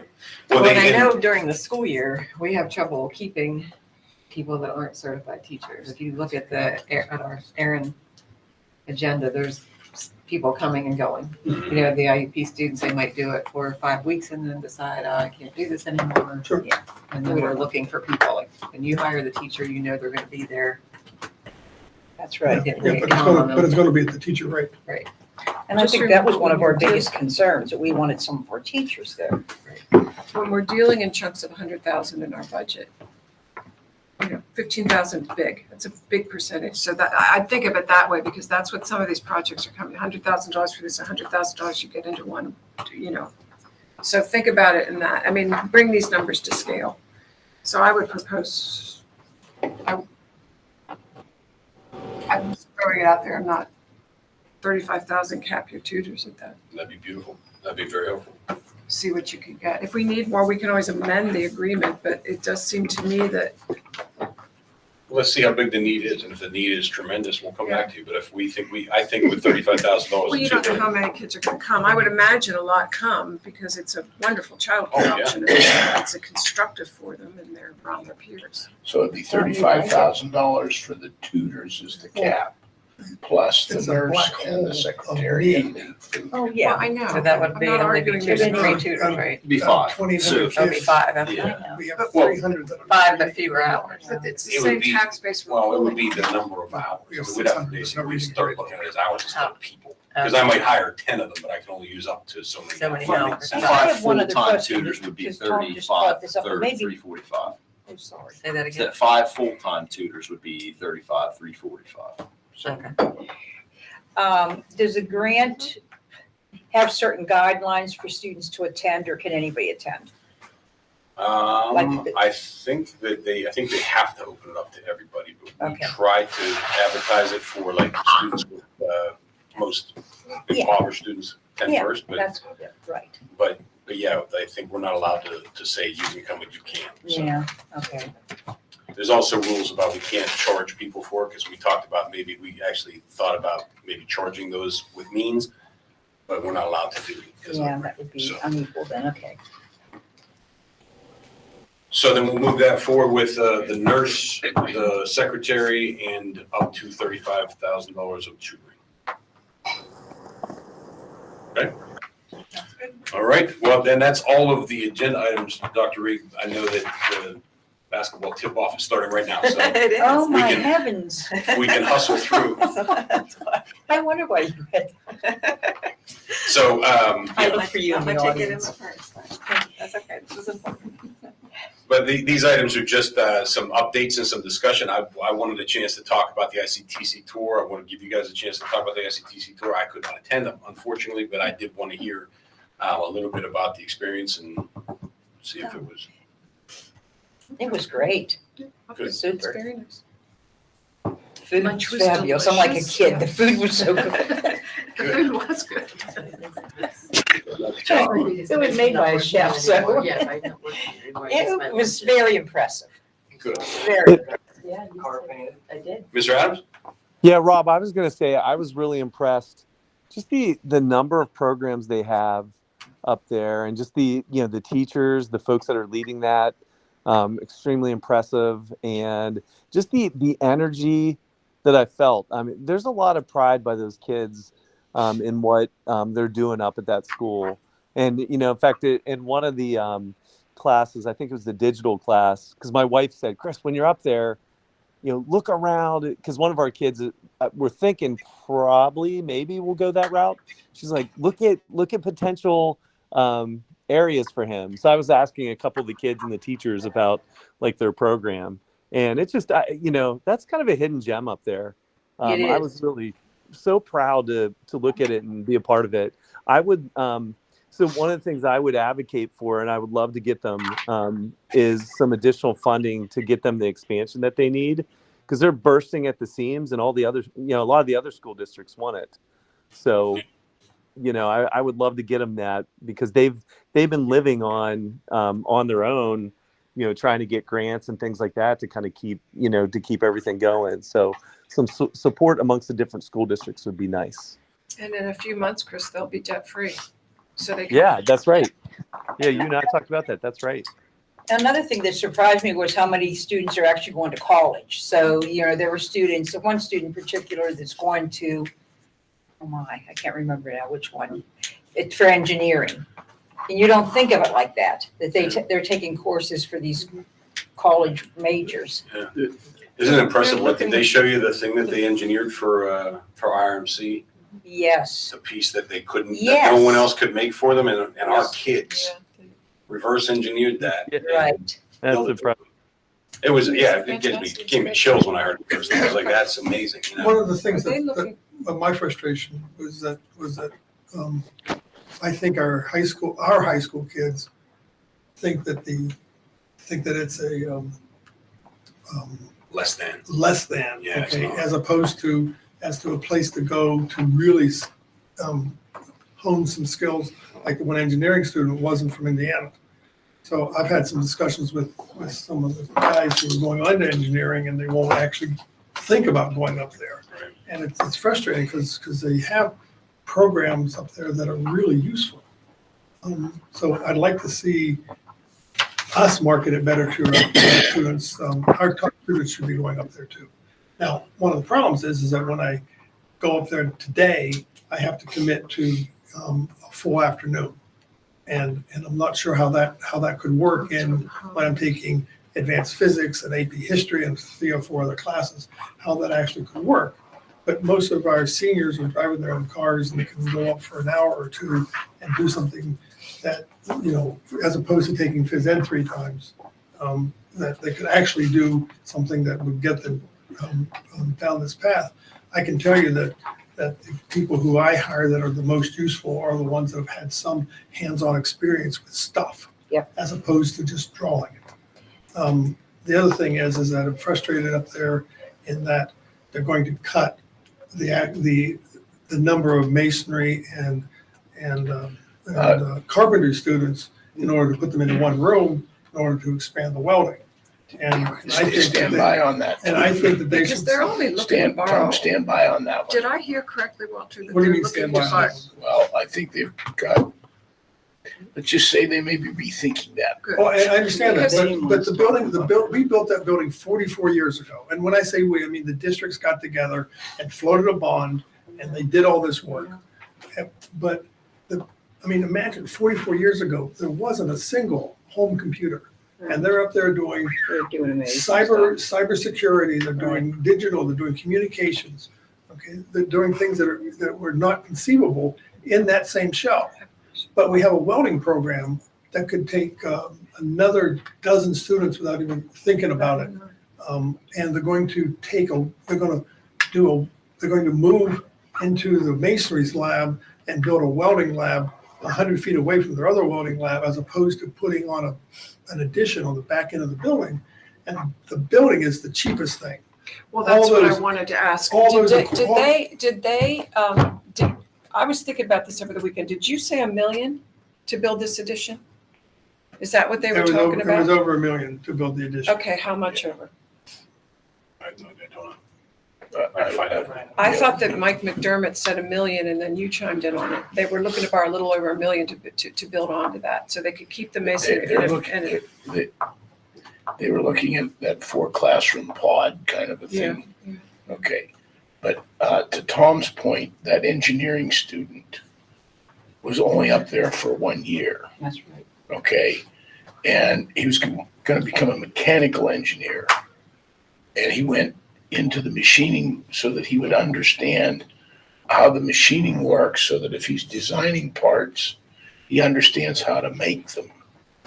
And so I think that's something that I think Tom's right, that we need to talk to more of our students that may be going to a technical school, even if it's A technical school like Carnegie Mellon. Yes, yeah, no, I meant a 4-year degree, Tom. Yeah, no. Okay, Yeah. okay. But I don't think that's our job so much. I think that, that they need to open the door up for our students and then Wade would work with them. It's their job to promote that, to promote it to students that might want to go to college. It's not our job so much. It's our school. It's our school, but they can come to our school and promote it. No, I understand that. Oh, Wade has I something. was just gonna say, hi, it's Wade. And you're nice that you raised your hand. You have nice manners. Thank you. What I was gonna say is that, that stigma probably was more prevalent 25 years ago. Okay. That what ICTC has done with certifications, NOCTI testing, job placement, has really elevated the opportunities. Those students are walking out of ICTC career or work ready, and they're making good money doing that. And I think we're seeing that in other aspects of society and our economy. You're seeing college educated students acquiring skills, and you're seeing skills-based students acquiring college curriculum. That being said, we would have more students going there, but we are limited by the seats. Yeah. But And we'll finish this. Welding, health occupations, just to name a couple, we could send a lot more students there if there was space. And that's something that ICTC is working on right now. And I'm glad to hear about the welding program, but it comes with a trade-off. The trade-off, as you said, was the construction industry. Right. So Yes. Sally, to your point, that you were surprised at the number, or maybe it was Chris, about the number of kids that were actually going on to college. Yeah, I said that. Okay. One of the gem parts of the ICTC, and you talked about multiple pathways. To Wade's point, yes, if you pass the NOCTI test or whatever, you can go right out and get a job the next day. Right. As soon as you graduate. But a lot of those programs also have 2-year associate programs like the welding or the machining, where you can go down to Westmoreland's advanced training center and get a 2-year associate degree in machining. Okay, and then a lot of them lend themselves going to IUP or any of the other 4-year colleges. If you're going to go in to be a computer major, a major in computer science, they've got a terrific program up there that I would think those students would be extremely benefited by having attended, even if it was a year or 2-year program up at the ICTC, and then going on and getting a degree in computer science on top of it. So there's 3 different ways that they can either direct market, associate, or 4-year with most of those programs, or a lot of them anyway. And they complimented our tech ed program, Wade. They feel that that's a nice feeder for them as well. It's a nice, transition, and we do have a great program. I was impressed when we went to your program at high school. The tech ed program at our school served, I think it was for a year, whenever ICTC had drafting, architectural program. They phased it out, and they were able to come to our high school and take those classes there and fulfill the requirements for their certification in that. And that's something that we've talked about exploring and working with Mr. Worthington, Mr. McDermott, about each of our high schools in the county could serve as a satellite program because they're out of space up there. Yeah, maybe that's a good segue into the next item, which is we are about to have some empty space. And if ICTC needs to expand some of their programs and they want to do it within the footprint of that building, What if we move their IT program to one of the floors at Horace Mann, or their health occupations to one of the floors at Horace Mann? If we talked about that. Their communications, their cybersecurity, and Digital. their graphics are all computer based. All you need is, some power and some good Wi-Fi, right? Yeah. So by freeing up those spaces, they could build those labs or expand that welding program next door, move masonry next door, and they could solve, it could become a win-win here. All the other sending schools put their kids on buses and bring them to this community. Right, It's 2 minutes down the road. exactly. You know what I mean? Yep. That might be something we could explore with your permission. And that's the, agenda item number 2 on the discussion is the repurposing of the Horace Mann building for, for future use. For academic purposes, I think ICTC expansion is a very valid place to start. I also think that we talked about at the 780 hearing, for those of you who were there, if you weren't there, we talked about looking at pre-K services. Now, pre-K services is one of our top priorities. We talked about at the NCE work that we did that we want to provide universal pre-K, for all of our students. That's something that all of those high-performing benchmark schools had that we don't. Now, we're close with the community. We have Head Start, we have Indie Kids, we have Greystone, we have our program, Right. so that most of our kids have some sort of pre-K education. However, it would be really nice if they all had the same pre-K education, working toward the same standard, the same assessment. I think if we could either work at some sort of partnership with all of those agencies to see if any of them are interested in that space, to put them all on the same roof, to look at the assessments that they use, to maybe we use a similar assessment of what kindergarten readiness looks like, school age readiness looks like, to use some of the same curriculum, some of the same training. If we could get everybody partnering at the same time, we could get value out of that. They're all our kids. They're coming here. Whether they come from Head Start or whether they come from Grace, they come from our pre-K program. So I think there's a return on the investment if we can get everybody marching to the beat of the same drummer. That said, this is also a touchy subject because those are businesses. And for us to go out and say, hey, we want you to, give us your business is not going to be met with, open arms from the community. So we have to be cautious about what we do there. Yeah. The other thing is if we were to just say, okay, we're going to start a pre-K program, we're going to add, 10 more classrooms, you're talking about a multi-million-dollar It's very investment. expensive, yes. And if you're going to do that, you may as well put the money in Good to Julia's not complete here. the building again. So we have to make sure that whatever it is that we put in there academically is worth the financial investment. It is a huge undertaking, financially and everything. Correct. I Yeah, agree. No matter what we do with it. I mean, however we repurpose it is going to be a major For sure. cost. Another thing we'd like to explore with your permission is some sort of community partner to provide those autistic support services or those emotional support services. Right. We're going to talk about some teacher perception data here in a little bit. And there is a definite need for emotional support services in our community. There's a definite need for expanded autistic support services in our community. The only game in town is News Story.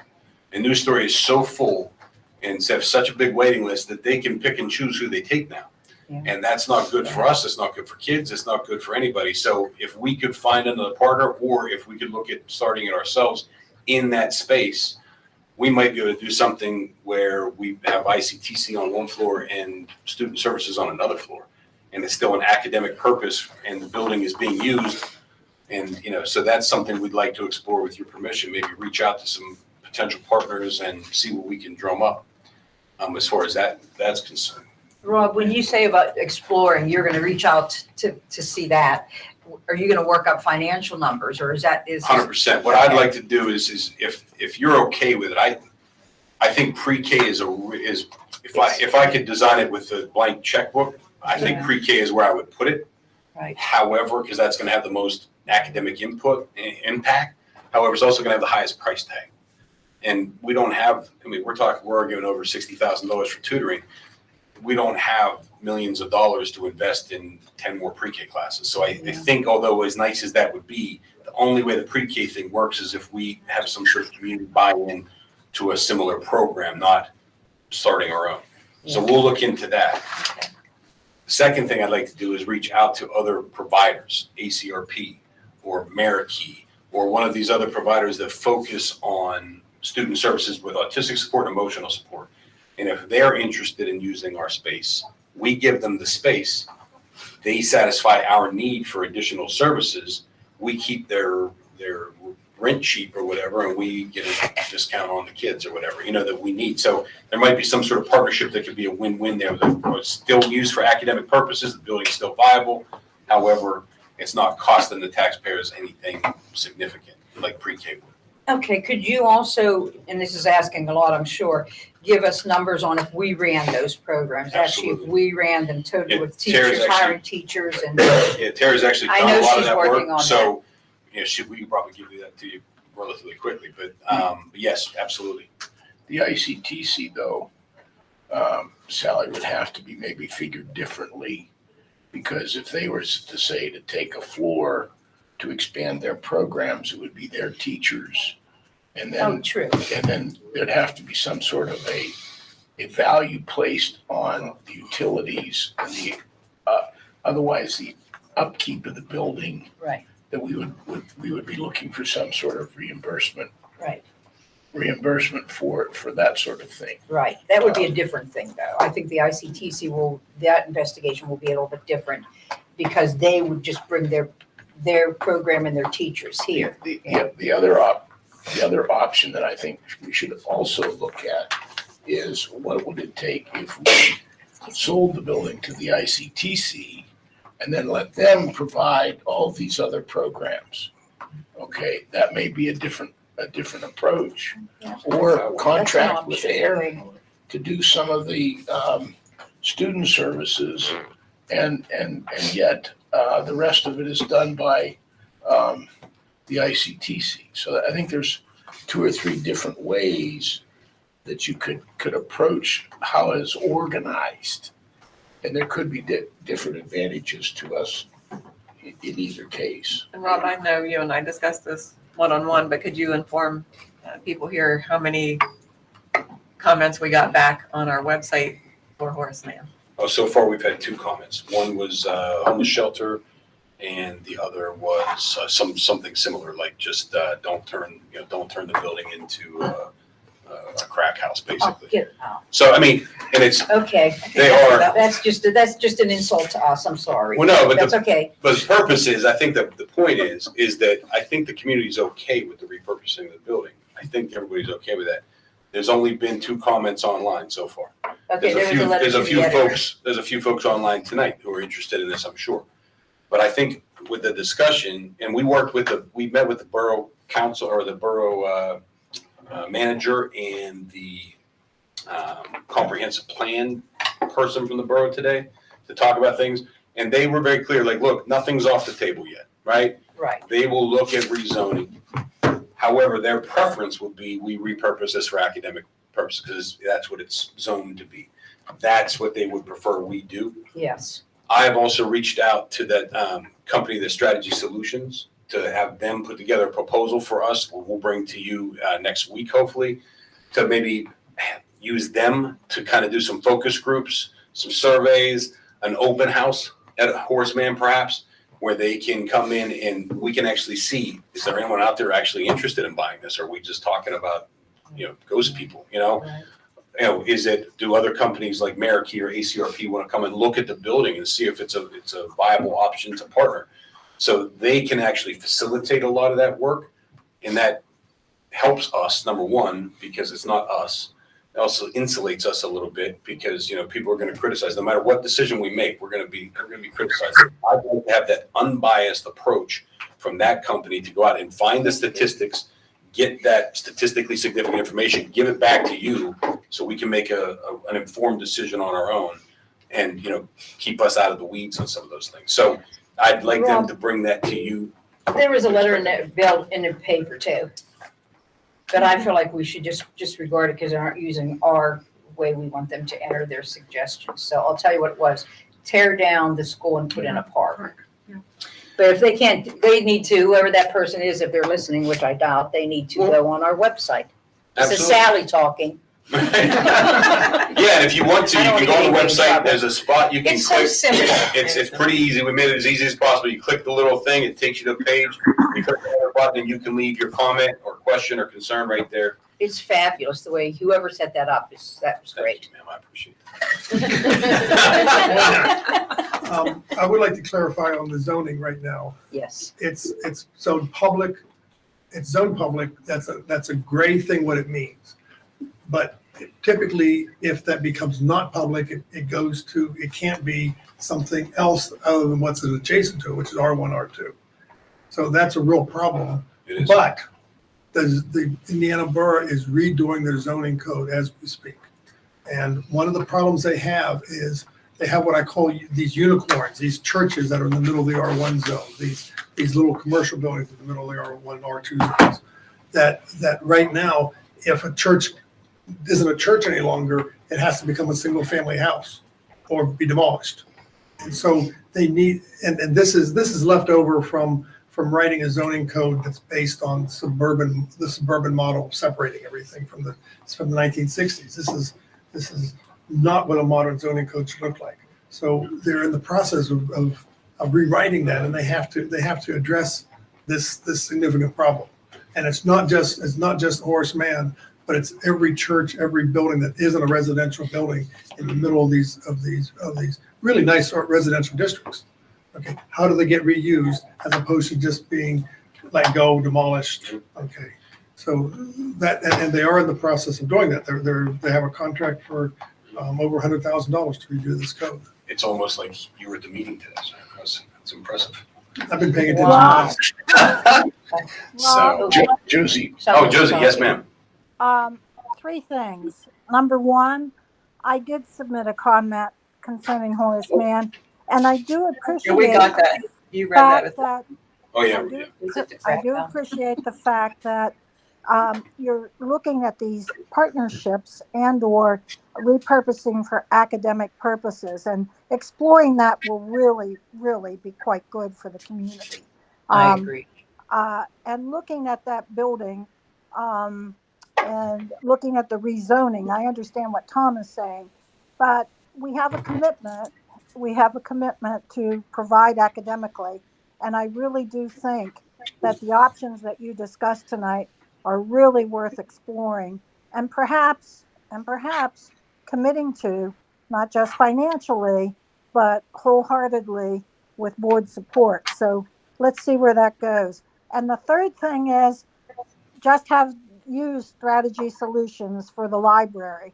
And I find them to be very thorough. I'm glad you're exploring the public response that way. Thank you. Great, thank you, ma'am. And looking, I just got on the form, we do have a comment here that says the idea for Horace Mann could be to use it for another school program, after-school program, STEM labs, art centers, tutoring, pickup games in the gym, a cheap, free community center. Another one says, keep Horace Mann, it's an amazing school, it's helped us out a lot. Another one says, sell it. See, everybody, we're never going to please everyone. No, I mean, but it is important to have, to see what people are saying. Absolutely. So that's it. And then there's obviously the comment about the homeless shelter as well. So, or the affordable housing.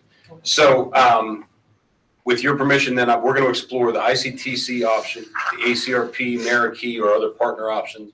We're going to look at building our own program for student services there. We're going to reach out to Aaron to see if they want to be a partner in any of these things. And then we'll bring back some data for you in the future. And we'll also put these as ideas. If Strategy Solutions is going to be a partner, we'll have them vet out those options as well. and they may be with a presentation at the board meeting next week. Yeah. So, IUP's winning. Okay, yeah, we'll try to get you out here. So real quick, 24-15. if with your permission, Dr. Reed, I'll turn it over to Ms. Baruka. Yes, thank you. Yeah, extended school year services are services that we provide to some of our students with disabilities. It's based on the idea of preventing skill regression. And in the past, Aaron has hosted it for us, and that's due to staffing issues. And this year, we're able to host it. So I'm excited about it. I think it'll be better for students because we know our students and we know their ins and outs and what they need. So It's exciting. Yeah, Is a great news. and Ms. Brooke is humble here. Like, this is a great move by Tara. She went out and made this happen. It's going to be our teachers working with our kids, which is going to prove the program for our kids. She's also it's going to save us approximately 30,000. You rock. Wow. Pays So- for the summer school tutors. There you It go. really does offset this coming I down. like It pays for that. summer That's school true. too. So, Yeah, that pays, that's good. so kudos to Tara and the team for putting that together. Nice So- work, Tara. Thank you. So the final agenda item is one I've been struggling with for some time now, because we, a few months ago, or 2 months ago, this board asked me to gather some data to bring back about whether or not we need to rehire the principal, or whether or not we need to rehire the dean of students, or the social studies teacher at the junior or the senior high. And we were collecting data of another sort. Again, working with that superintendent's advisory council on a feedback loop, on how they can make sure they have a direct line to us, and that they can provide feedback in an anonymous, safe way that we will then take and use for reflective practices to make ourselves better, because that's important. You know, we can't ask them to get better and then never do it ourselves, you know? So we were working on that at the same time that it was brought up by the board that we wanted to, you know, bring back the dean. And I said, let's pump the brakes, let's get the data first. Then it was said, well, maybe we should share it with everybody. And I at first said, sure, I'll share it with you. And then I started really digging into the data and reading it, and realized that there is no way that I can share this data with you in its raw form without violating the trust of those people that I gave it to in the first place. Right. So I apologize for speaking before I should have. No. However, I am working on it. I've been working on it for a couple of days now. I'm boiling this down to a presentation that I'm going to share with you in a kind of an executive session manner, because it's personnel related, right? Yes. And it's protected under executive session. I will give you a summary on this. I would say, to summarize what's going on at the junior high, Horace Mann and Ike right now, there is not a lot of comments that said we need that other principal back right away. You know, there are a few, but a small percentage of the people who were involved. I think there's a lot of people whose perception was our principals are stretched thin, and that's from every single one of our buildings. I think I could show you that, and they are stretched thin. They have incredibly difficult jobs. Probably, you know, some of the hardest jobs in the district are, you know, the people sitting in this room right now. We know they're stretched thin. There wasn't a huge call to reinstate the principal, but I'll share that actual data with you so you'll see those raw numbers. There was, on the other hand, a lot of clamoring, and I think a very statistically significant clamoring for bringing back the dean of students at the senior high. I think that is much more clear than whether or not we should reinstate the principal at Horace Mann. And, you know, it's fine. You know, that's what it is. We're also, and I don't think anybody here would object to that either. I think the next step for us to be is, and I'm looking at this as well, is looking at the number of logs that we deal with on a daily basis, to look at the types of logs we're dealing with on a daily basis, and then to give you guys, again, the information you need to make an informed decision. And this is also something that I think that, you know, if we're going to bring back the dean, I think the question could be how. Again, we just had this conversation about, you know, money, and every one of these costs money. When we're talking about a position like this, you're talking about $150,000 a year in perpetuity. You know, so that's a significant amount of money that we have to invest. So it's not something we should take lightly. But I think if it's something that is necessary and we need to move in that direction, I think we look at how. I worked with Paul all morning on ways to disseminate some of this data, because when I realized I had gotten myself into a kerfuffle, so to speak, I really wanted to figure out a way to, I didn't want you to think I was hiding anything from you, but at the same time, I don't want to violate the trust of the teachers or my principals. So Paul and I sat in a room and really looked at some of the comments that were made in a confidential space, and he helped me, you know, kind of put those into buckets, so to speak, what the comments are, what they're really pertaining to. And that's the data that I'm going to share with you privately. And then that data, coupled with our Swiss data about how many logs we get per day on average, what types of logs those are, where most of our principals spend their time, that kind of stuff, so that you can then take that information and make decisions. I'm going to take the buildings names off. I'm going to randomize them a little bit and call them groups, right? Good. Because they were groups. You know, yes, one group may have been a K-3 building, but the other group may have been Ike Horseman and the junior high, right? So it's not one building. And the reason I'm doing that is to protect the principals as well, because when we give you an anonymous survey, yes, people are free to share, and that's what we want. We want open, honest feedback. But to put it in terms of Ron Repack, you gave them a loaded gun and they started taking shots. Yeah. Which is true to some extent. Yeah. Not saying that we want to dismiss the data. It's valuable data.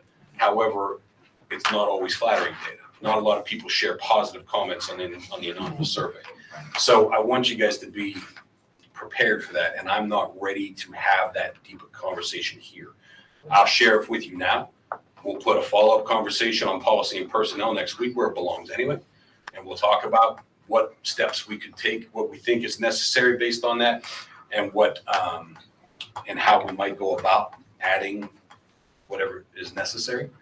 And then again, audit and finance, we'll run it through the numbers, make sure it's viable, and then we'll take the appropriate action that the board decides, if everybody's okay with it. I'm fine with that, but just keep in mind that I thought last year we engineered something that was viable for this district in terms of, we're talking about these $100,000 chunks. That was careful engineering, and it took discipline, and it wasn't simple. So I think that maybe the new board members at some point have to be brought up to date on how that worked out. And it didn't work perfectly. Well, nothing ever works perfectly, but certainly it did meet the goals we needed it to meet to get through another year. Yeah, and that's the conversation we're gonna have to have, but. And also in that, can we also talk about the duties of a student, dean of students? Because they target certain students and, where there's a great need, is what I understand. For sure, and we have. I mean, I've had, yeah. We have a dean of students here with us today, and he and I talked. I know that. We had a nice conversation today about what that dean is and what that dean could become. Right. And I think that's important to talk about the value there as well. I mean, and here's the other thing too. It's not something we necessarily have to rush into, but I think it's smart once you see the data and you look at the data. The perception data is one data point. There are other data points that we have to consider as well, right? Yes, teachers are saying that they're over or understaffed. Okay, I agree with, we would, as I said several times, I'd like to hire 50 more teachers, right? The question is, can we afford it? Right. We have to be able to balance those things. So when I present this data to you, I'm going to need you to keep those things in mind.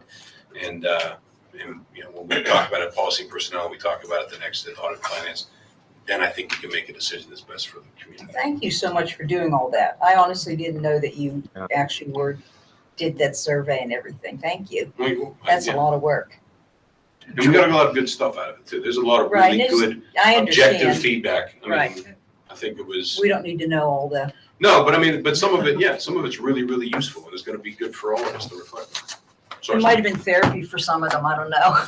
Yeah, but we're not. Julia, I think you're absolutely right. We did craft, and there was a bumpy road getting started because of the staffing and the upset in the staffing when we initially started the process.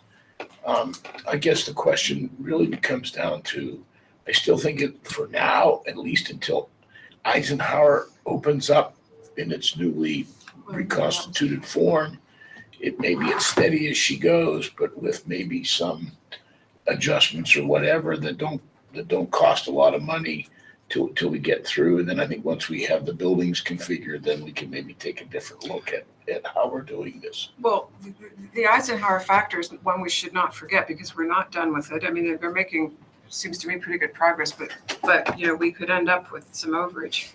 We can't even foresee now what it could be. Who knows? I mean, it could be anything. It might not happen. It's probably somewhere in between. But it just seems to me that we have to be real careful, like you said, about how we're going through this.